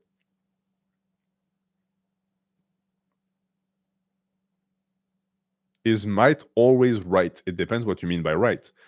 Might always prevails. That is true. Power is the true essence of this universe. After that, we have a morality system that tries to restrict it, and maybe it's for the better. Of course, when I speak about conflict, I don't mean getting physical. I'm not telling you to beat up people. That should be a last resort. I'm saying to oppose your will to other people's will if you perceive that they're doing something evil or wrong. Yeah, no, fights are always a liability.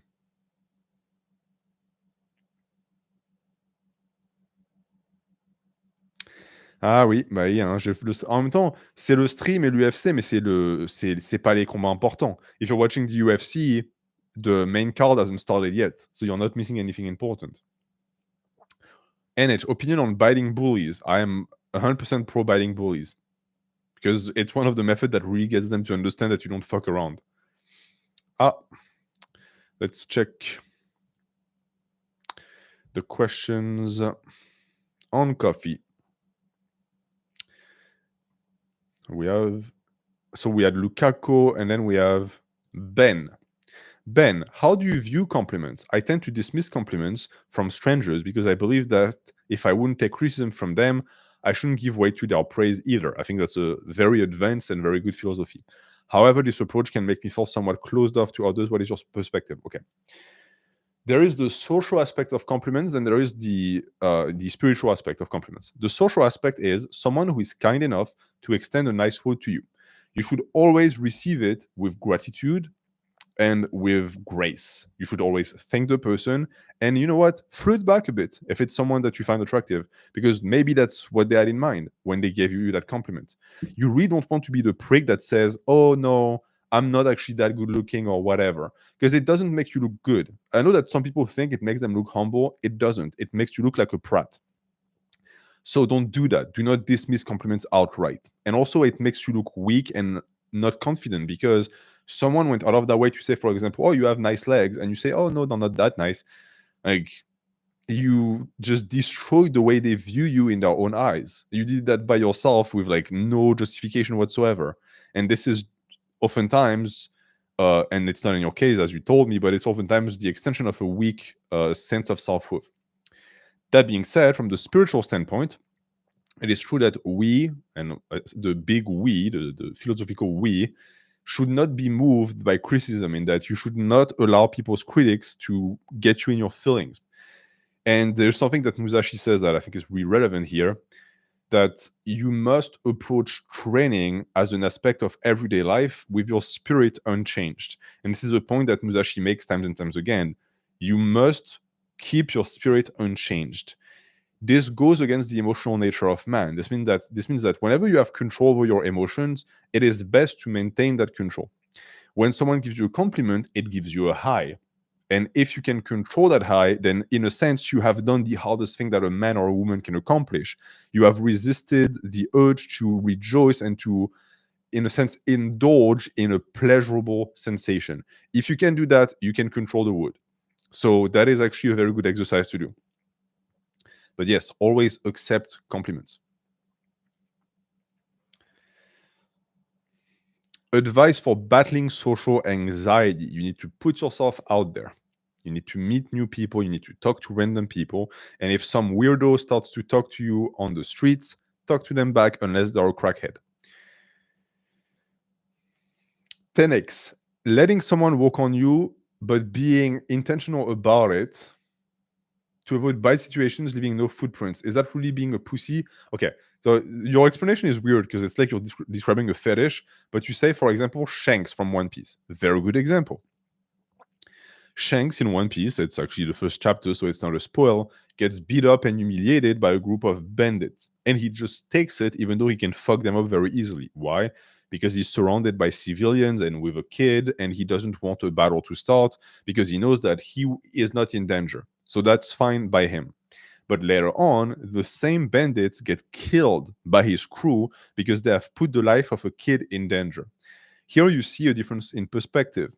It's perfectly fine to avoid conflict if you know that you're not at risk and your ego as a man is able to take it. It's not fine to avoid conflict if you know that by avoiding conflict, you put other people at risk.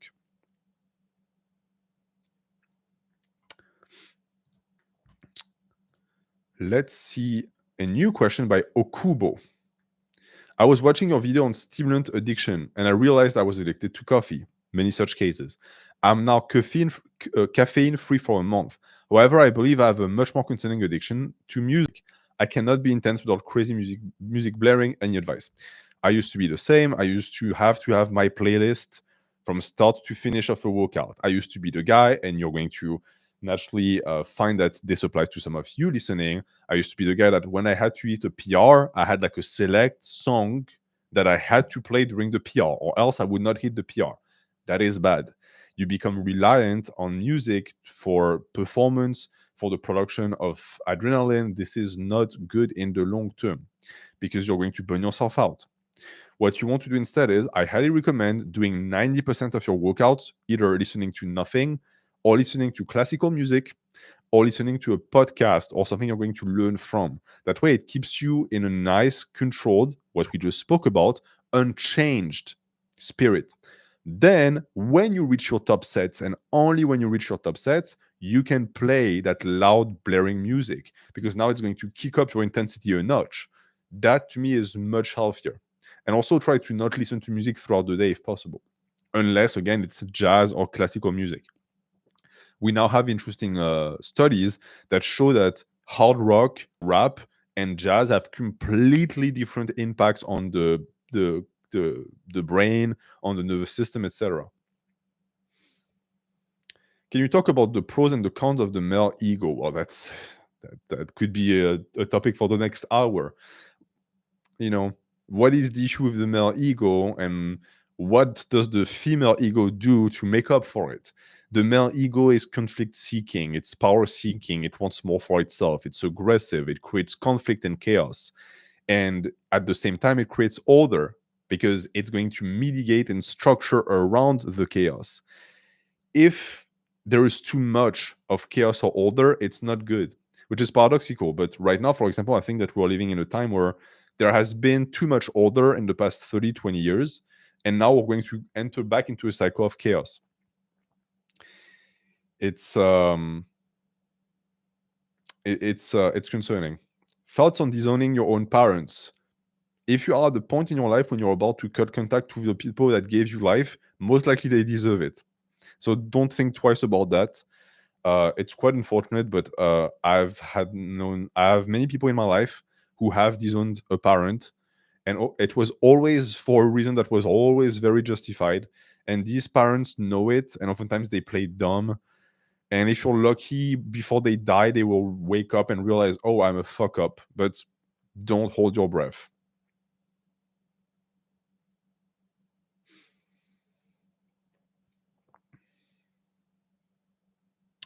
Jacked and Stoic, what is your definition of a top set? I cannot wrap my head around it, since in hypertrophy training, it's not like the last set is going to be with higher weights. A top set is the set of the day that you do with the most weight. That's it. So if you do overhead press, whatever set you do with the most weight is your top set. And a top set has iterations. It can be top set 1, 2, and 3 if you do 3 sets. It really is not hard. We have another question on coffee.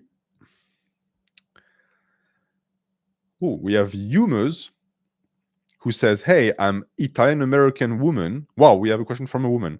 And I will be getting married to a German-American man. A small part of me feels like I'm squandering my genetic lineage. I know this is more of a me thing, but any advice? Holy fuck.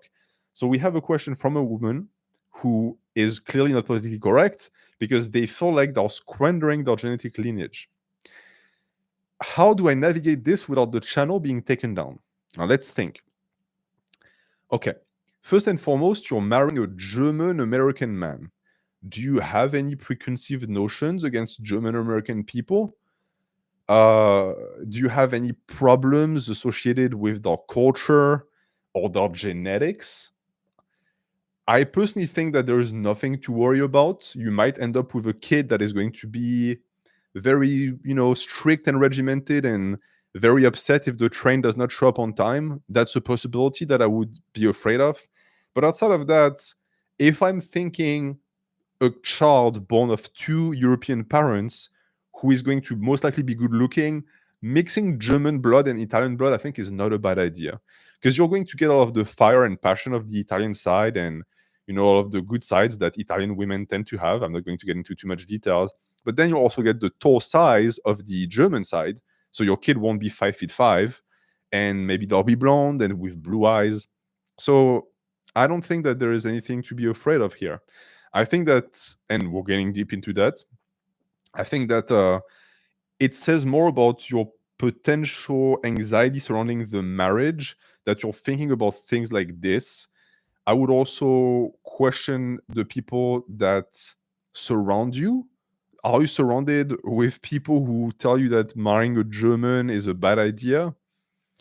Maybe these are the people who are like talking into your ears and making think all of these things. Germans aren't that tall. When I went to Germany as an exchange student, every single kid was 6 feet plus, and that was in middle school.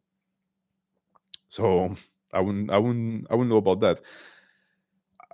If you look at like statistics, I think the tallest people on Earth are like some people, some tribes in Africa. So like some tribes in Kenya, for example, are freakishly tall. You have Icelanders, you have the Dutch, you have Scandinavians, and then you have Germany. I think that this is the top of who is the tallest. Yeah, South Sudan has very tall people. And then if you want to feel like you are surrounded by hobbits, you go to Spain, or like you go to Italy. People are very short. Like I'm 6 feet, and in Spain I'm a giant. To the point that, fun story, when I go to Spain to see my family, there is a guy there that we call El Gigante, the giant. The guy is 6 feet 4, but in Spain he's like a monstrosity, and people are like El Gigante.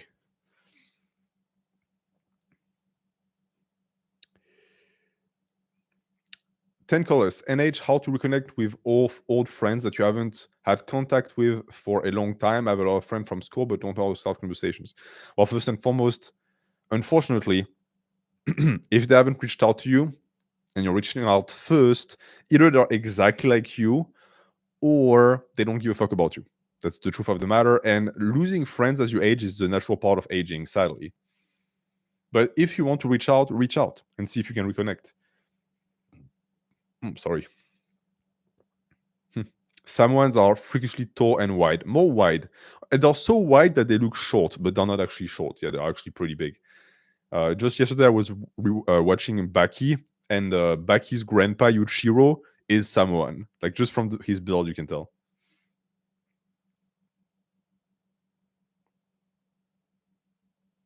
Kinda depressed. How to deal with being easily injured? Interesting. I don't know if you guys know that like recently GVS got an injury while doing calf raises, and it was an injury that came out of nowhere. And it made me think, because looking at the injury, I told myself, well, there's absolutely no way that I would get injured doing that. And it's because there is such a thing as resilience. Some people are much more injury prone than others, and it depends on the areas of your body. If you know that you're injury prone, you just have to have a different approach to training. And it's the same with people who get sick a lot, like, well, like connecting all of the dots here. But Chimaev, for example, who's fighting today, he's highly sickness prone. And if he pushes his body in training, he gets sick. I've gotten many messages on Instagram of people who tell me, hey, if I train too hard with too much volume, I get sick, like automatically. What do I do? Well, the answer is simple: train less hard. You're not going to magically change your body's ability to react to stress and stimulus. So you have to adapt the stimulus. And with time, your body is going to get bigger. But if you keep putting it through the ringer and make it get sick, it won't work. Ramash, you're going. Thank you for attending the stream. You respond to IG messages? Yes. If I can. Let's check the coffee. Oh, we have Imperial who asks, I want to be a tattoo artist, currently in school for media informatics in Germany to build and achieve financial stability. It is difficult to hit the gym, learn programming, and getting better at drawing. What are your recommendations? Reading for Germany. Okay, this is going to be an advice from someone who is a dreamer and an idealist, all right? You want to be a tattoo artist. This is going to be your main profession.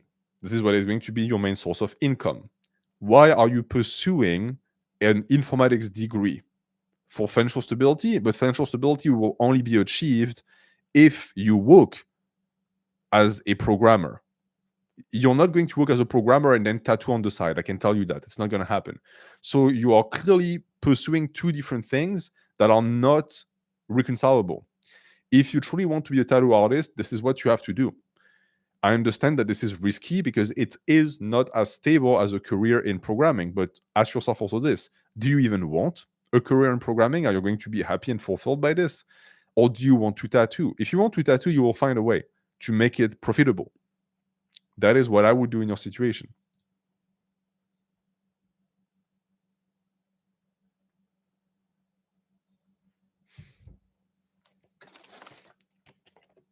Is the stream lagging for anyone else? 10 Colors says the stream is lagging. Maybe it's my internet connection.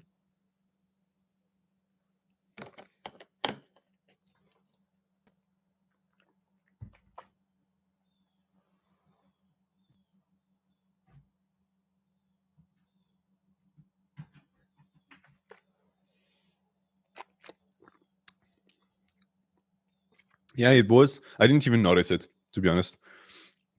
My internet connection is doing fine.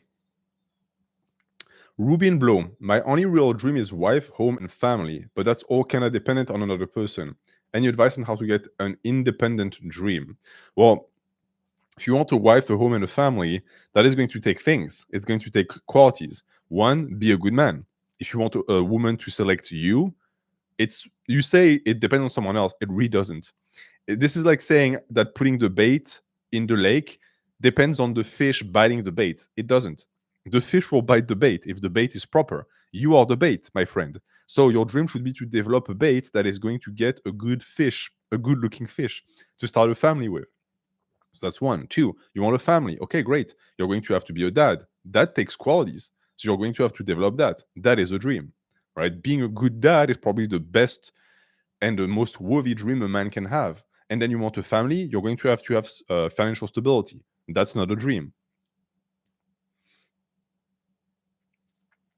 Pas de problème, Kylian. Merci à toi d'être sur le stream. Yeah, the analogy is weird, but it works. And if it works, it works. How to show gratitude to people you love? I struggle a lot. I personally take every single chance I get to tell the people that I love them, because you never know where they're going to go, and to be physically affectionate.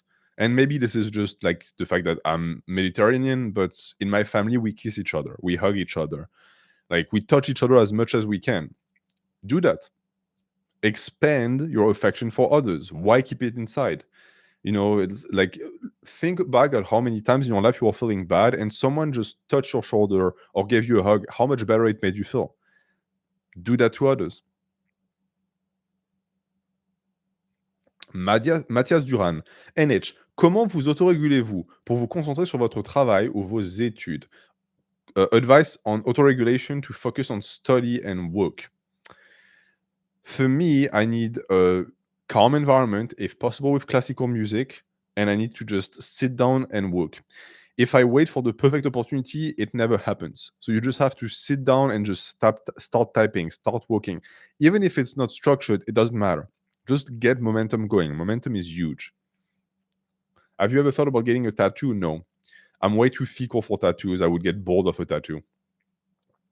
The good thing about muscles is that if for some weird reason one day I wake up and I don't want a big chest anymore, I just stop working it and it'll shrink. You can't do that with tattoos.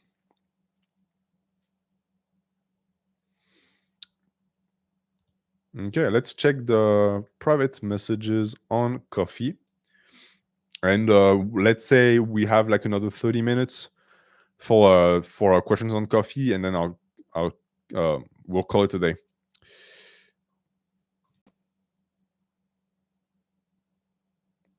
Yeah, Wasim, I already answered your question. Exil, you sent me a question about hypertrophy, so I'll be for next time. User. Hi NH. Last few months, the environment where I am studying changed drastically, and the people around me are also so different from what I am used to. I try to socialize, but our personality and hobbies seem so bland. Should I keep trying to socialize with them or just do my own thing? Well, here's the thing too. While I encourage socializing always, there is no point in becoming friends with people you despise. What I can tell you, however, is that your crowd exists and your people exist. You just have to keep looking. Don't use this as an excuse to say, well, fuck people and fuck being social. But yeah, if you're like, this is what I experienced when I moved to America, and I was surrounded by like freshman kids who are just like boring and dumb. And I remember feeling a bit bad about not wanting to hang out with them. And then I realized that I didn't want to hang out with them because I felt like they were dragging me down. And that's not a good thing. Don't be with people who make you a worse person.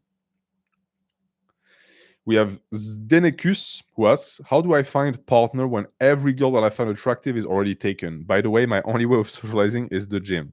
That's a question for next week, for the dating Q&A next week. Bugaluni. Hey NH, I've noticed something about myself. Every fall, I have great motivation to better my life, while the rest of the year, I have great desire to improve my life, but the power to just start is not there. Last fall, I quit porn only to relapse by January, sadly, and since September of this year, I fully quit porn. Good. The first month is the worst one. After that, it's just a question of sticking to it. You started cooking for yourself, you cut out soda, you started sleeping well, and you work out consistently. You are very happy, but you have a fear that you're going to let it all go come winter. I'm assuming this is for some reason a mental barrier, but I want to ask you how to convert this motivation into discipline. So, first and foremost, let's establish why you feel like this. A lot of people feel like this. People talk about New Year revolutions all the time, and in truth, that happens. But what happens much more is people who, at the start of every year in September, have all of these ideas about what they're going to be doing and how to get like all of these things that they desire done, and they last for September, October, and then in November they start to just temper down, and by December, January, they quit. The reason for that is because your brain most likely has been highly modified by school. The school year starts in September, so you are motivated in September, but then school starts to become boring and annoying in October and November. So you have also been trained to think like this. You have to rewire your brain in this situation. If you have gotten a good start and momentum, the only thing you have to do is just to keep going. Because since we have already learned that you tend to quit every single winter, this also means that if you can get through that winter of 2024 and 2025, you are mostly going to be on the right track for the rest of your life. Also, if possible, take a piece of paper and right now, as you're most motivated, write down all of the benefits you get from that motivation. Know that for these things to continue happening in your life will take turning that motivation into discipline. That should be an easy way to make it happen because you are doing it now. There is no difference between the you of now and the you in 2 months. Better believe that and stick to that. And that should be what you want. Is getting back to an ex a trap? I would say 90% of the time it is. You go back to something that is comfortable and that is already known and that already failed once, and you know why it did fail once, but it's too tempting because it feels like home.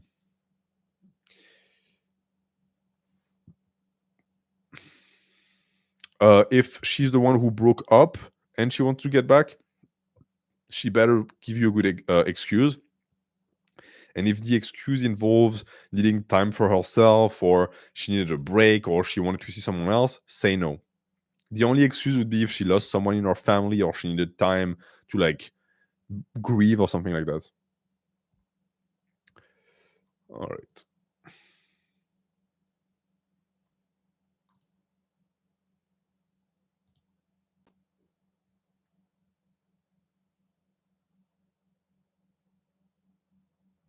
Perfect. And then we have a question.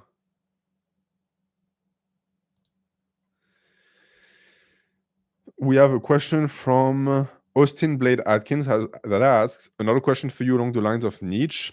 How would you relate the line from Beyond Good and Evil, for every impulse is tyrannical and philosophizes as such, to the self-help principle of James Clear's Atomic Habits book, which advises us to develop systems in our environment that remove temptations and incentivize working towards our ambitions. Personally, I find that the regulation and management of our desires and emotion by developing habits relates to what Nietzsche says about subjecting oneself to the test of solitude. So let's first look at the line, for every impulse is tyrannical and philosophized as such. This is, I think, pointing to the notion and the idea that self-discipline itself is tyrannical. And it's something that I pointed out in my video called The Gym to Fascism Pipeline, where I see a lot of people who call themselves left-wing who detest physical fitness and physical culture because they say it's authority over the body, and so it is bad. That, of course, is a mistake. And this is the reason why, sadly, a lot of this modern left-wing philosophy is stunted. And notice I say modern because it did not used to be that way. If you go back and you read Marxists from like 100 years ago, they did not think like that. They still followed the principle of will to power. Modern leftist philosophy is plagued by slave morality. So in this case, this is what Nietzsche is warning us about. And it's not necessarily just a warning. He's just telling you that this is something that you're going to have to impose on yourself. As for the principle of self-help and the idea that you're going to have to develop systems in the environment that remove temptation, yeah, that's also true. You know, it's the example of you not wanting to relapse into a bad diet. What is the easiest way to do that? Is it to fill the house with chocolate and treats? Or is it to not have these things in the house in the first place? There is this dangerous idea nowadays that resisting temptation can only be called a virtue if you are exposed to the temptation in the first place. And as someone who is spending a lot of energy resisting temptation, I can tell you that this is bullshit. Example, let's say you're someone who is deeply attracted to women, but you have a committed relationship and you do not want to break that. What should you do as a man? Should you keep going out and meeting all of these beautiful women so that you are exposed to temptation and you can prove how resilient you are? Or should you remove yourself from these environments and have as little contact with these women as possible? I think that the wise choice is the second choice. Of course, it's less difficult, but that is the entire point. Resisting temptation is already hard enough. Why would you, on top of that, add temptation into the mix? It makes no sense. But that is a very good question. Okay, I think we have reached the end of the questions that you guys had on coffee. So very efficient today. Or at least I think. Let's see. Coffee is struggling a bit. Maybe my internet connection is doing poorly. Never mind. We actually have another question. Mohammed, you keep sending coffees and you tell me that you have a message in the private message. I'm going to go check it out. Okay, so this one is very, very severe. The topic is extremely sensitive. So trigger warning. If you have been the victim of sexual assault, I would encourage you to mute the stream for give or take 5 minutes. All right. Anonymous asks, when I was about 3 years old, I was sexually abused. Now it screwed up my female views. Now I am not able to connect with women without perverted thoughts, so I avoid them. Makes it worse that porn goes hand in hand with this. So I'm not sure what the question is. I suppose the question is, how do I deal with that? Well, first and foremost, your circumstances are severe, to say the least. That's me being generous. I think you need therapy. I think you need to go and talk to someone who is specialized in that in particular, because, yeah, going through that at 3 years old is going to color the way you see the opposite gender. That is completely unavoidable. I would tell you to avoid porn, because most likely porn is a trauma response that you engage in, and that is just making you relive that moment and is just feeding you stimulus that is not making you feel any better. And as for having perverted thoughts around women, well, that's not something that is ever going to go away. Now, the type of the thoughts and if they're intrusive or not is what is going to make a difference, but that is going to take a lot of work.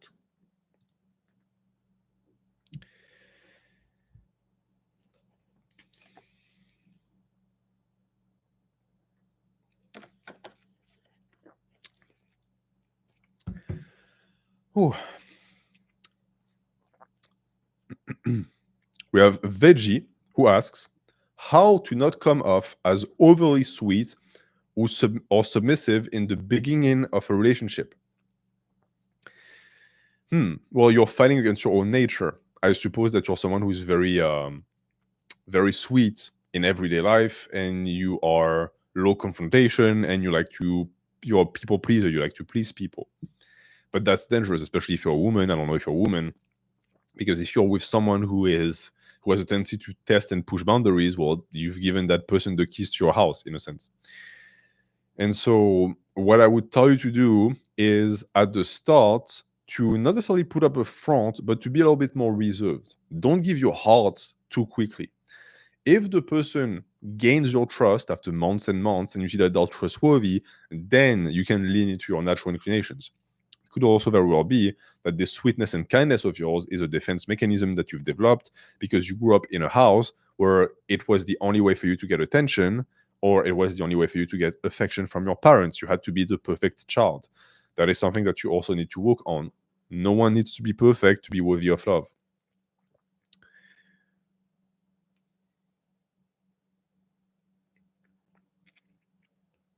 George, I often find myself obsessing over other people's opinion,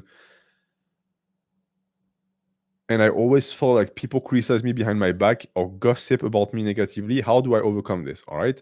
You're describing a typical symptom of low self worth, something that I experienced when I was 15. When I was 15, my first year of high school, I kept thinking that people were looking at me, making fun of me, thinking that I smelled, etc. It's not true. It's a delusion. People are not noticing you. People are not talking crap about you. I can guarantee you that. What matters is why do you have the delusion? Because knowing it's a delusion is not enough. It's because you don't like yourself and you're projecting the way you feel about other people. So you feel and you think, I don't like myself. Other people surely don't like me either. That is not true. But this is what you need to fix. Sure, in age, I have multiple female friends that I'm attracted to, and I don't know how to, and if I can be real friends with them without having issues with myself thoughts. Well, if you have 3 female friends and you are attracted to all of them, it means one of 2 things. Either one, congratulations, you're a man, and when a woman is attractive, you're attracted. That's sort of part for the cause. Or 2, you are what we call in France un cœur d'artichaut, and you essentially fall in love with any woman that is nice to you or even looks at you in the eyes. If that is the second option, yeah, you need to fix yourself. If it's the first option, it's okay. You can be friends with people you're attracted to. I know that this is not a popular thought. It's, of course, always going to be in the back of your mind that, hey, maybe this could be something else. And if you start thinking like this, go for it. Try and see if it is something else. But if it's something you feel with 100% of women that you're friends with, most likely you're just like a hornball.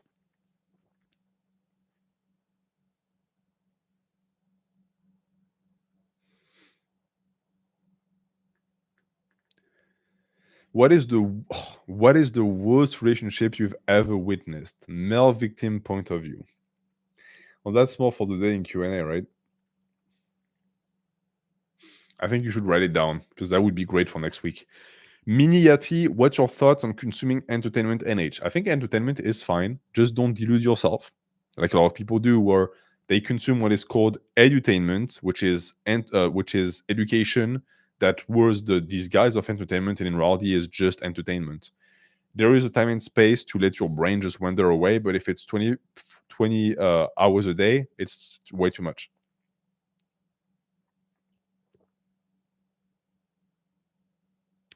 Do you think there is such a thing as being a loner, or is it just cope? Yeah, absolutely. The social spectrum is a spectrum. Some people are deeply introverted, some people are deeply extroverted. One of my closest friends is so extraverted, sorry, that if he doesn't meet several different people per day to hang out, he's depressed. Like that's how much he relies on others for his social energy. I'm the exact opposite. If I spend 5 hours with people, I'm going to be burnt out to the point that I will have no energy to do anything. This is the reason why usually after these streams, even though technically this is not social contact, I'm still talking to you guys. So I usually just sit on the couch or go outside for like an hour just to recuperate and be ready for a workout. So yeah, it's absolutely a thing. After that, it becomes a cope if you allow your nature as an introvert to justify you not being social at all. Being introverted doesn't mean that you don't need social interactions. It just means that you need less of them and you have less social stamina.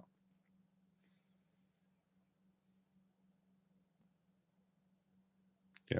Xeno says that he has the same problem as the question before, or you feel like people are looking at you and making fun of you. and you see, but you like yourself and you see what drawbacks you are and what you need to improve, which I can tell you means that if you work on yourself, these feelings are going to go away.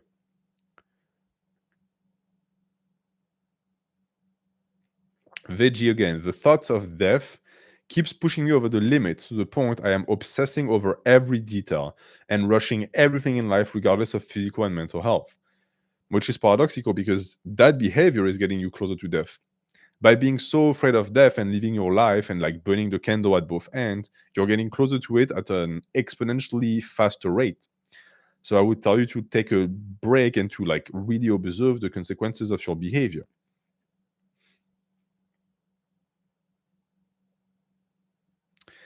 Austronesian pirate. It's funny. I read a paper on Austronesian culture just recently. They have one of the oldest language in the world. How to improve your memory retention when reading a book? Take notes and reread the same paragraphs several times if you find them interesting. And H, what are your thoughts on Australia's recently appointed men's behavioral minister? His function is to get men to be more watered down and subdued. Well, this is perfectly in line with modern democracy, because modern democracy does not men to stand up for themselves, because men who stand up for themselves do not allow themselves to be taxed at fucking 50%. They do not allow other people to tell them what they should or shouldn't put in their body. They do not allow people to tell them you are not allowed to go out, etc., etc. So naturally, modern Western democracies want to do away with that. The fact that you have a fucking minister for that, however, is hilarious. Lunar, who says, how's the legal battle going? As I said, it's a legal battle, so it takes months and months and months. And by the way, once it ends, I most likely will not be able to tell you anything because, well, usually you sign like a gag order or something like this, but we'll see. Yeah, but I can tell you that there will be more videos because I have much more time now. I say that I'm going to have to get back to work soon, but still. What question do we have next? An extreme food fetish. What a great name. I find that other men and women start to resent you when you are a womanizer. Is this practice something you should avoid or just ignore those people? Well, being a womanizer, in my view and in my morality, is not good because you're essentially just pleasure seeking. It's not doing your soul any favor. It's making your ability to find a stable partner harder. And on top of that, you're hurting women because women suffer from hookup culture. Unfortunately, they can't resist it because women are naturally attracted to the most attractive men. And so, if they have the choice between a relationship with a 4 out of 10 or fucking a 9 out of 10, even if the 9 out of 10 is never going to give them kids or stable family, they're still going to go for it because that's what their brain tells them. So the fact that society doesn't like you for doing it, I think is good. I think it's a part of shame that is very important. But if you like it, keep doing it.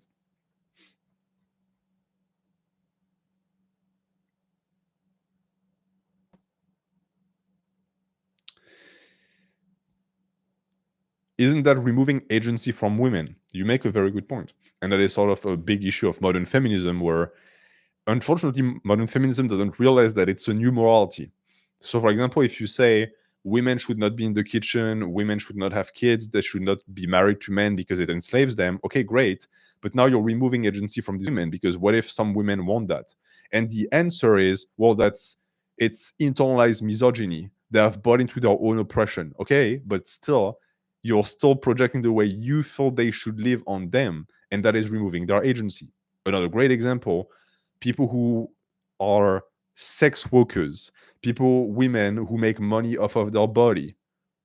A feminist would see this as a paradox because on one end, yeah, they're objectifying themselves, they're objectifying women, so it shouldn't be good, it shouldn't be feminist. But on the other hand, if you tell them it's not good, then you're dictating to a woman what she should be doing with her own body. So it's a catch-22. Oh, we have a question on coffee. Let's see. Uh, let's give us like 10 more minutes for the coffee questions and then we'll cut it because I don't want to not be able to answer them. All right, so let's see. Mohammed, you said you sent a question. I'm going to go see. You sent me. Okay. I have your question. Hey man, I have a question. This might be too much. I'm sorry if it is. I grew up during a war that broke in my country at the age of 12, and I think it affected me pretty badly.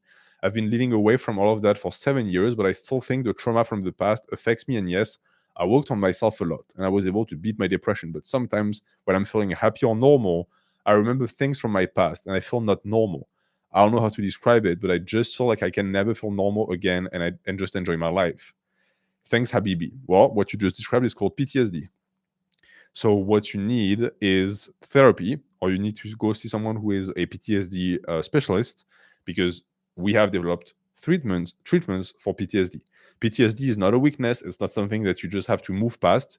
It's ingrained in your brain. It's a trauma response. So I would encourage you to actually seek help. Lukaku says, thoughts on finding and searching a male role model since most dads are either non-existent or wimps. I feel like it's a crucial part for a young adult to develop into a proper male. Any thoughts on filling that space with online personalities or fictional characters? This is what I personally did. I was lacking in role models, and so my role models I found in anime and manga. Some people find it ludicrous, but at the end of the day, a role model doesn't have to be someone that is real. If it's a person that is real, then all the better. But if you don't have that, then fiction will have to do. And I think this is sort of the saving grace of our generation, because if we did not have fiction, like, think about what we would be. I wouldn't be there if it wasn't for anime and manga. This stream would not happen and the channel would not exist. So you have to always remember that male power fantasies have always been transferred orally or in written form via stories. Anime and manga is just another way to tell the story. In 100 years, 200 years, 1,000 years, there will still be male power fantasies, and it will take different forms.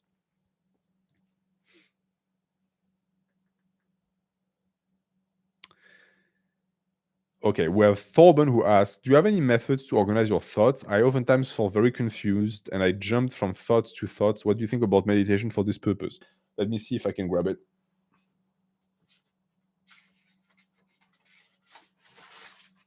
Let's see. So this is how I organize my thoughts. I just write shit down. I have pages and pages of this shit. And it's like, the importance of this is not even to have it written down. It's just so that it's out of my brain. That is how I organize my thoughts, because organizing your thoughts, in truth, oftentimes just means letting them out. What is your own worst flaw you overcame?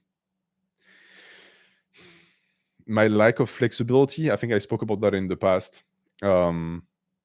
Yeah, I just, like, I'm a Nazi for schedules, and if my structure is disturbed, I used to crash and burn. Like, I used to, like, just pout for days upon days, and it just wasn't conducive to being productive. And I overcame it because my wife told me that she would not have a family with me if I stayed like this. No journal, just scraps of paper. I like what I showed you is like 1/100th of like the paper places that I have. It's a mess.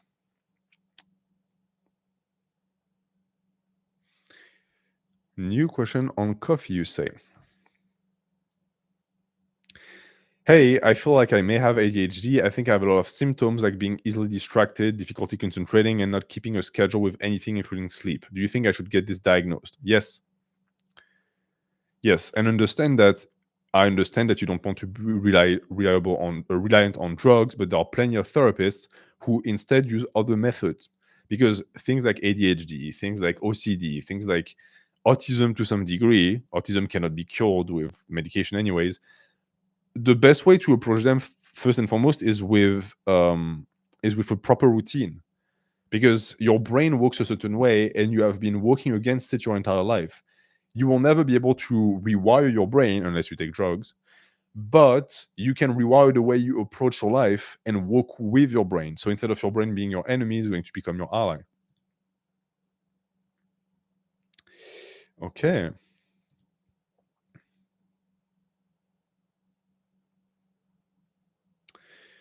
Very good. If you've sent a donation, I'm sorry, the coffee page for some reason is really struggling, so I have to click on each and every one of them. Imperial says, I do not think so. Imperial is the person who wanted to be a tattoo artist.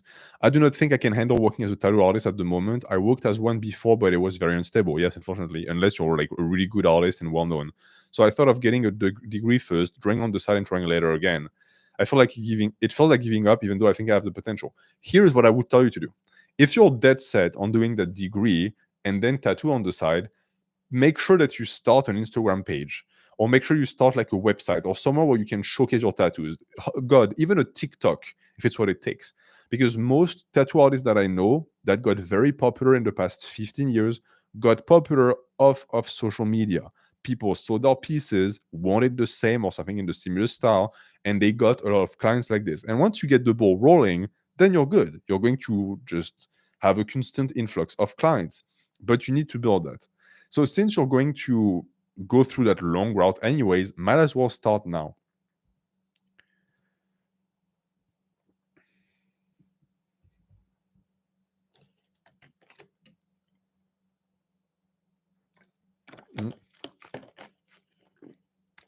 What else is there to cover more in Berserk? Well, since this is the end of the stream, as a gift, as a treat to you guys who are still there, I'm going to go into my secret stash of documents and I'm going to read you every single Berserk video that I have planned.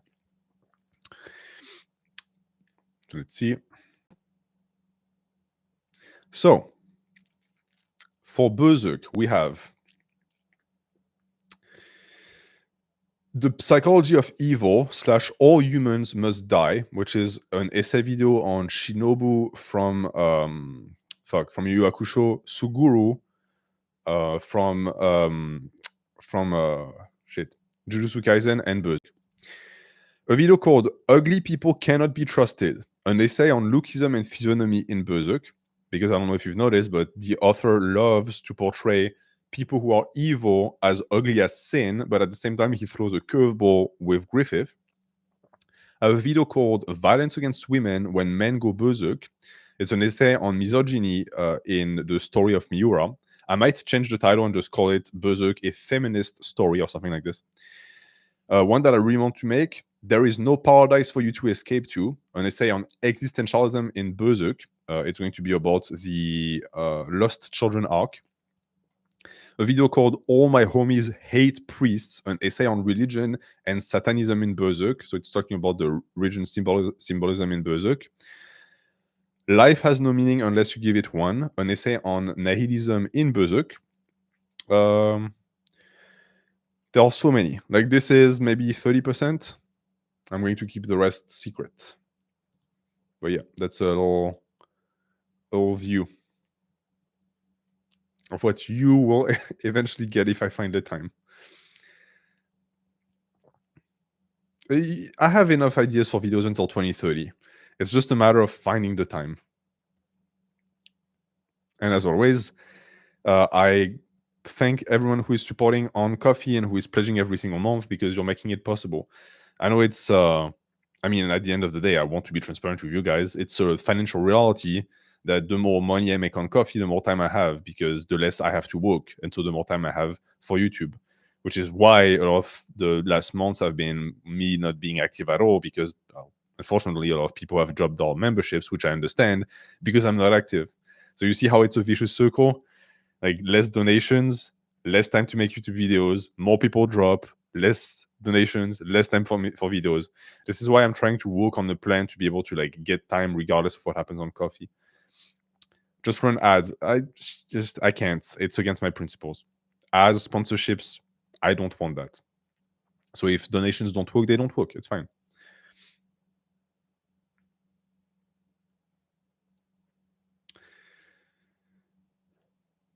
Polish cavalry. How do you mentally deal with someone that always thinks they're right, but they're also black-pilled? I have to work in close contact with them. Well, this is typical. This is typical of black pill people, because they think that they see reality for what it is. So they always think that they're right, even if the reality that they see is conducive to them being miserable. You cannot help these people. Trying to like help black pill people when they enjoy being black pilled is a waste of time. Just make sure that they don't corrupt you. Don't ad removed videos get less views? Yes, they do, but at the same time, I don't make money from views. So whatever views a video gets doesn't really matter. And also, I've come to realize and notice that the relationship between donations and pledges and memberships and the time, the amount of videos I make, and also the amount of views that they get is not really correlated.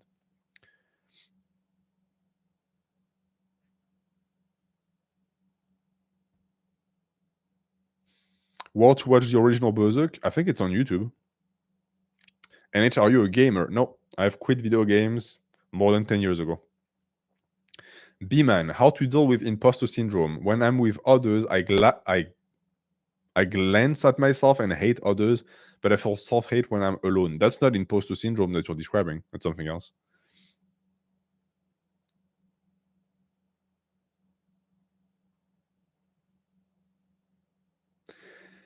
Ainsley says, I cannot find the motivation to take time away from self-improvement, hobbies, and spending time with all of my good friends separately to get to know girls as I'm dating. This shows that you have not met the right person. I was the exact same, and I couldn't be bothered to spend time with the women I was dating until I met my wife, and suddenly she became a priority in my life.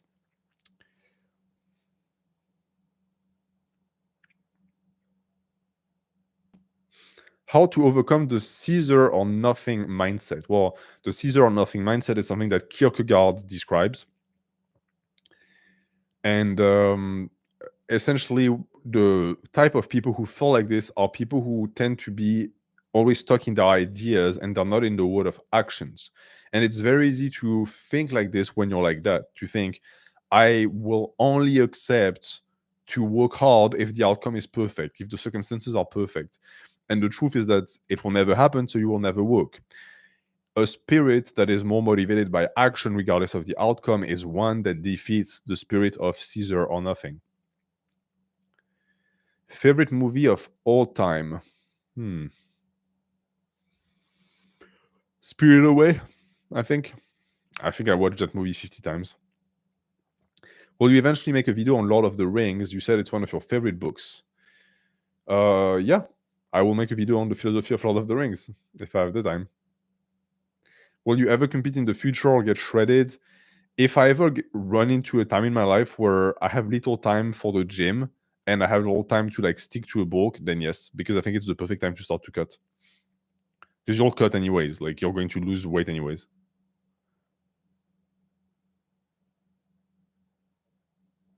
Was approaching your wife in the beginning different from your past relationships? What changed?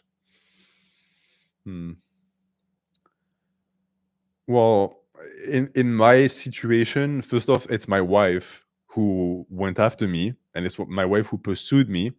So that was special.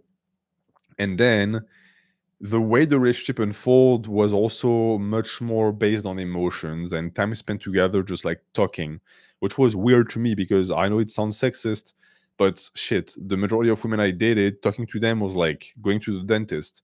It was like pulling teeth. They didn't really have anything to add to the conversation. They were not really interesting. And I guess it could just be a sign that I have horrible taste in women. But with my wife, it was different. The stream doesn't take gym questions. I try to keep the stream segregated by theme.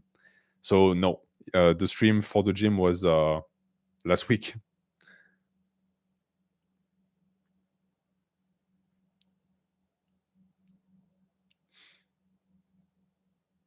Some people say to not get into a relationship if the woman was the one to approach. If a girl approaches you, most likely it means that she knows what she wants. So you won't waste your time with someone who's like flimsy or who expects you to do everything in the relationship. And if you like that, then go for it. But I was the type of person that needed to be coerced into a relationship.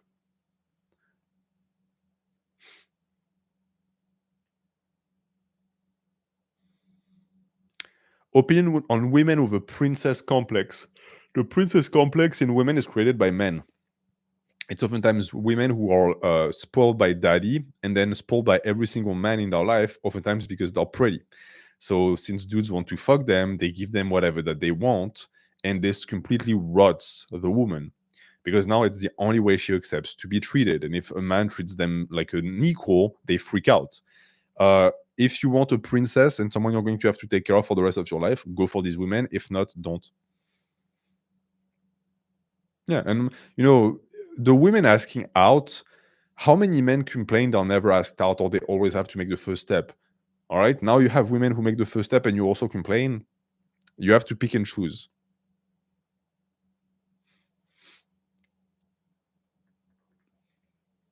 Do you do workout reviews on coffee off stream? Sure. It's not going to be as fun or interesting because you most likely will get like a two sentences answer. Best anime with self-improvement themes. My first thought was immediately Hajime no Ippo. How to be good at academics. Study. Baki is of course also great, but Baki is so much more than self-improvement. There's so much symbolism because Baki is modern mythology. Hajime no Ippo is not. Hajime no Ippo is in a realistic setting. How has the stream been so far? That's a good question. I have to ask you guys. For me, a stream is always like for me as long as I'm in front of the mic and talking, it's a good stream. So you guys tell me.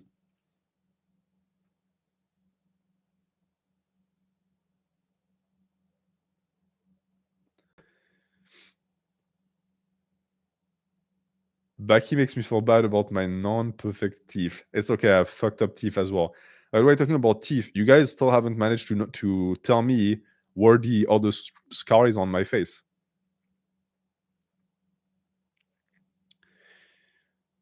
Can reading too much become a detriment? Yes. I will use a very interesting analogy here. It's like those people who collect gym equipment, but who never train. Someone who reads books upon books but never applies the ideas in the books is the same type of person. And to me, it's a form of academic dependency where you have become addicted to theory, but you're afraid of actually seeing what the theory means in practice. A Boy Without a Body, Kan R points out to the concept by Mishima of the boy without the body, which is an archetype that is extremely present, especially in the modern world, of young men who are 100% spiritual beings and they have no body at all. They have no physical culture to speak of, and of course they are miserable. Chescar, petite question hors sujet du live, mais lors d'un cut, comment tu inclurais le cardio pendant tes séances à la salle, avant, après, intense, léger, 10 minutes? When you're cutting weight, I think that cardio should be its own thing. I think that the template of doing cardio before or after the training session is perfect when you're bulking. But if you're doing cardio, you should be doing cardio in the morning as a separate entity to your lifting because you have so little energy when you're cutting that if you do cardio before lifting, you won't have energy to lift. And if you do it after, you won't have energy for cardio. So it has to be somewhere else. Why is everyone saying that men have the disadvantage with dating? Is it social advantage to have a younger girlfriend or best years are 30, 45, and women have no biological clocks? Aren't we more privileged? When you hear men say that women are advantaged in dating, usually these are men in their 20s, early 30s. So there are men who are not at their physical prime, who are not at their psychological prime, who have low confidence, and who have low resources. And in that specific period of time, women have an advantage because for women, what matters the most is their youth and their beauty. And this is what they have the most of in their 20s and 30s. So there is an asymmetry here. Women have all of the power and men have less of it. It starts to the dynamics and relationship inverses itself when you reach your late 30s, 40s. Women lose more and more of their beauty and youth, unfortunately for them. And men, if they do things properly, gain more power and they gain more authority and resources. And so the balance shifts. Any man that I know who is good looking, who is in their late 30s, 40s, tells me how easy it is because they have their choice for the picking. They can even go for younger women if they want to. But yeah, the dating in your 20s as a man is not easy unless you're really attractive.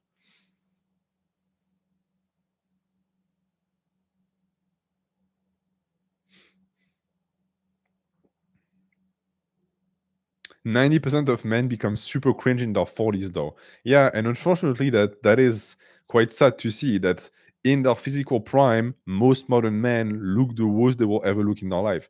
But that has nothing to do with nature or biology and everything with the fact that they just let themselves go. What's the hair care routine? I wash my hair once a week before the stream. That's that. And I do it because I want to be presentable for you guys. Look at that. Damn, so long. Ta-da!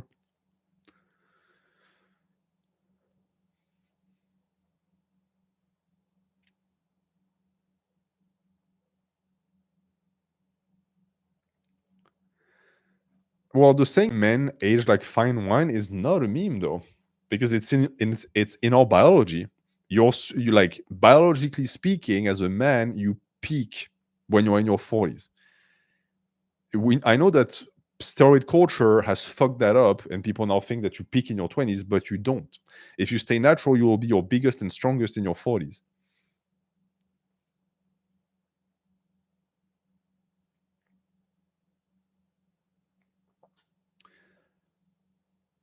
How to cope with asymmetries in appearance? Well, that tends to be a huge obsession of the lookism, looks max, black pill crowd, and in reality, no one fucking cares. Like no one even noticed if your eyes are like slanted like this or like this.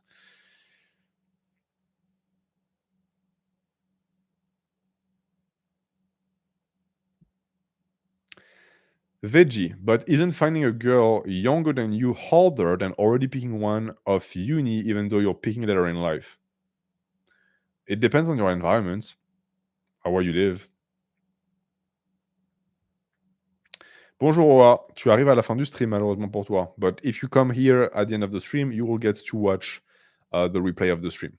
You are very lucky.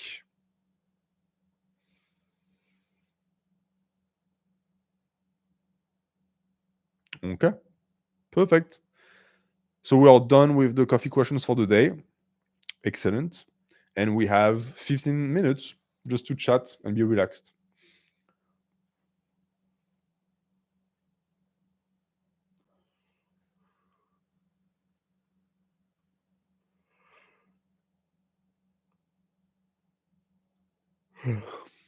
Lunar, NH, I was bullied up until 8th grade. The only reason my bully stopped was because he dropped out of school at the 8th grade. I don't feel like I won, just that I was lucky. This thought saddens me. You won by default. The guy dropped out in 8th grade. He's a failure.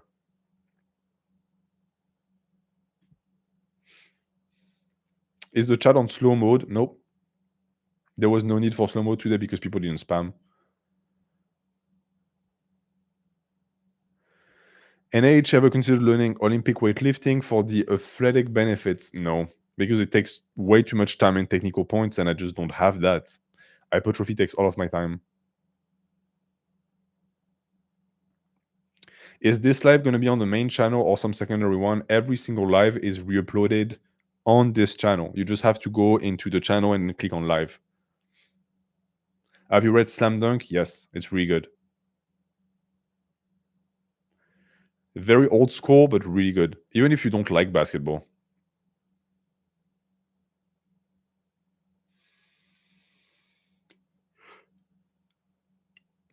Bidoy, I tend to burn out often. Any advice? You need to manage your energy more efficiently, because here is the issue. People who burn out have a tendency to think I need to get as much done as possible, but then they burn out. And when you're burnt out, you get nothing done for long periods of time. And actually, that compounds perfectly with the mentality of people who do deloads when they train for bodybuilding. It's idiotic. It's idiotic to have these periods of high intensity and high volume that then require a week off, when you could just do slightly less volume and intensity and then have 2 weeks that equate 25% more work. And even that, and even on top of that, make you feel good. It's the same with burning out. Do slightly less work, knowing that your consistency is going to make up for it.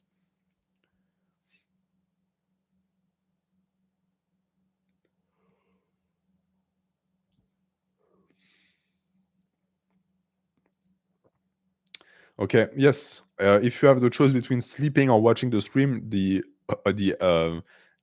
answer is always sleeping. Sleep is very important. Sherlock Holmes, hey NH, how would you go about dissociating from parental influence, especially for un enfant unique, so a single child? You have to leave the nest, because as long as you live in the nest, your parents get to dictate the way you feel, the way you think, and how you should live your life. And it's scary and it's sometimes dangerous, but it is what must be done.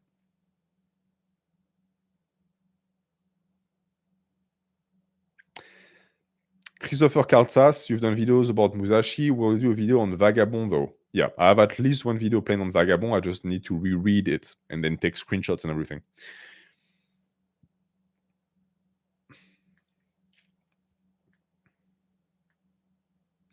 Any self-improvement books you like that are not strictly philosophy? I have a book that's called something like How to Be Like a Cat, and it's essentially just a joke book, but it's actually really good.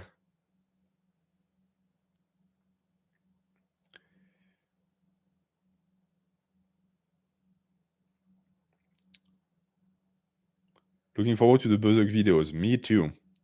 Just recording them and writing them is going to be really fun. Wasn't there like a Berserk project? Wasn't there supposed to be an anime adaptation for 2025, or did that get cancelled too?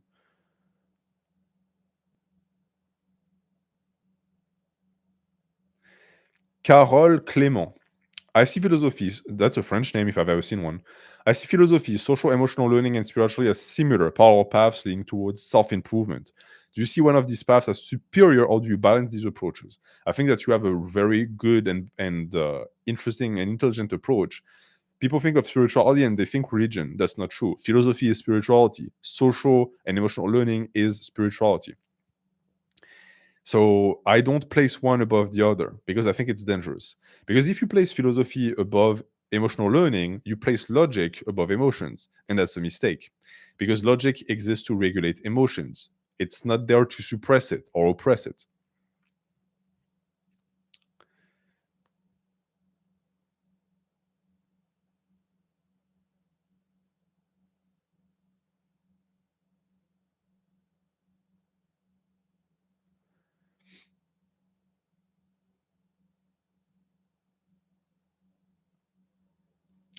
Ever read Taoism? No. Eastern philosophy is still like a dark forest of philosophy that I've never really explored, save for Musashi and for Bushido. Will you ever make a video on the climber? Yes. Actually, the title of the video is going to be the view from the height. The view from the heights is worth dying for. And yes, I create title for videos that come out years afterwards. Don't ask, it's the autism.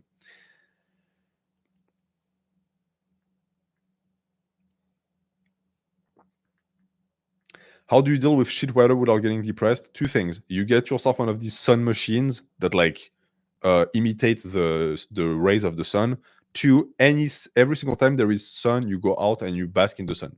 I don't care if it's 50 below Celsius, whatever, you still do it.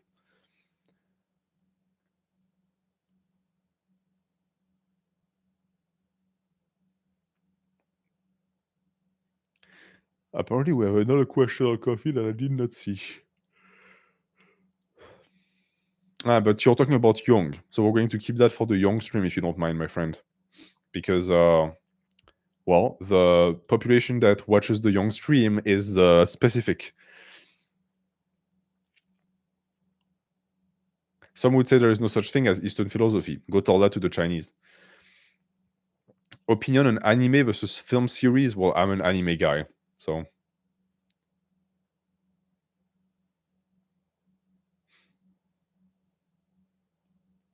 the what stream? The Young stream.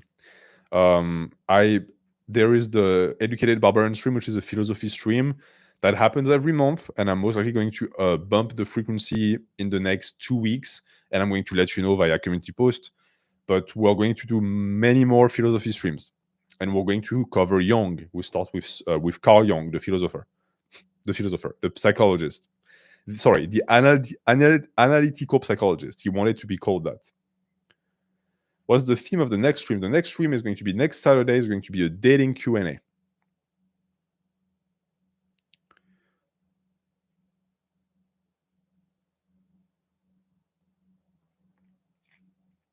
What do you think of working out with the mindset of Tom Platz? I'm not a fan. I think he puts too much emphasis on intensity.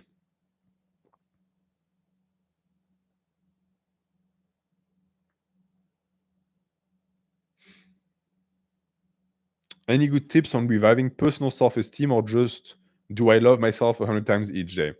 Self-love is a byproduct of building a character and a personality that you like. So it's action-based. Self-esteem is something that you develop because you are in a body and in like living a life that you see as worthy. What is your opinion on pessimism? I think that active pessimism is probably the best way to approach life. In one of my Berserk videos, I was talking about these archetypes, and I was describing the passive pessimist, which is the worst of the worst, which is Caucus, the passive optimist, which is the second type, the second worst type of archetype, which is Judo. Then we have the active optimist, who is Griffith, and then we have the active pessimist, that is Guts. I personally am an active pessimist. My wife is an active optimist. And they have their strengths and they have their weaknesses. Being an active pessimist is not fun because you are not necessarily in great spirits every single day, but when shit hits the fan, you're prepared. The issue with the active optimist, and this is what we see in the story of Berserk with Griffith, is that if they fail, well, like they fall apart because their entire existence is, in a sense, is based on their ability to succeed. So failure is not something that they handle well.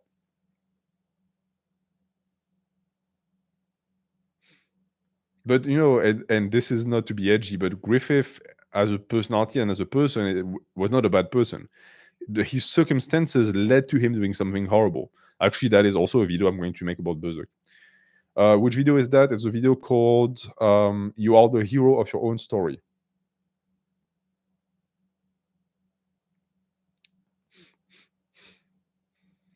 Do you have any plans for videos about One Piece? The issue is that Toei Animation, that owns the rights to One Piece, is pretty much Satan plus Hitler. And so if you make anything related to One Piece and use any of their assets, they go after your channel like you just touched their mother's ass. And I don't want to lose my channel. What archetype is Ken Kitano? Ken Kitano, in my opinion, is an active optimist.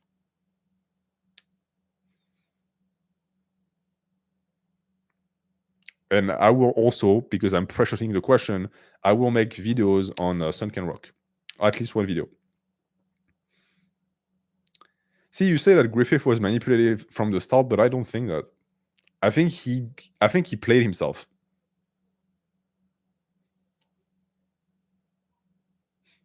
This is the time that my neighbors have chosen to go outside and make noise. Perfect. 3 minutes before the stream ends. Is it okay to be delusional? Yeah, you have to be delusional to some degree in life to achieve great things, as long as you don't let your delusions lead you down dangerous paths. For example, taking drugs and PEDs is a form of delusion. Salukan, thoughts on feudalism? I think that nowadays we have a tendency to hate on it because it was the system of the past and it was replaced by the system of the republic. I just think it's laughable when you look, for example, at the amount of money that the serfs were taxed. They were taxed like roughly 18 to 20% of what they made, which is half of what you're taxed if you live in Western Europe. And you can say, well, they had no freedom. Yeah, but like, do you have any freedom? What freedom do you have that they didn't have? I mean, yeah, they couldn't vote, but you vote and it has no implications. It means nothing. They also had like 150 days a year where they could rest. You get what, like 10, 20? But yeah, feudalism was also based on the idea of barbarianism and might makes right, so I guess it was bad. So what's the second scar? Oh, you couldn't find the scar. You can find the scar. I'm not going to tell you. You found one. Apropos of Griffith, when do you stop being understanding of a person? When do you stop trying to understand their circumstances and just label them as evil? The answer to that, as someone who is into philosophy, is never. I can look at someone as evil and still try to figure out why they're evil. And this is, by the way, how you fight evil, because evil is a real occurrence. It's an atavism. It will keep happening. If you want to get rid of it, its essence, you have to understand why it keeps happening. And if you refuse and you just say that person is evil because they're evil, fuck them, let's get rid of them, then you are just, in a sense, an agent and an advocate of evil. Is otherness objective? No, it's a subjective notion.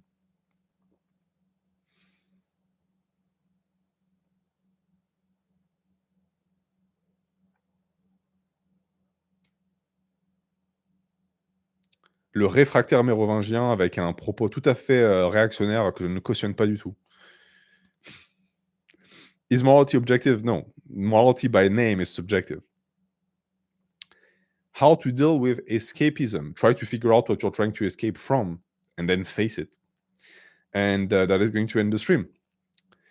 That is going to be the last question I answer. So, what is the plan going forward? I don't want to engage in empty promises of telling you videos will happen, blah, blah, blah. If videos happen, they will drop and they will be on your feed and you will click on them if you want and you'll like them if you want. I hope that there's going to be at least 2 videos this week. So I just did what I said I would not be doing, which is give you false hope. But the streams will continue. So next stream, next Saturday, is going to be from 2 p.m. to 5 p.m. EST. It's going to be a dating stream about women, relationships, etc., etc. And then there's going to be a young stream, and then we're going to go back to an hypertrophy stream. And in the meanwhile, I hope that you guys have a great time.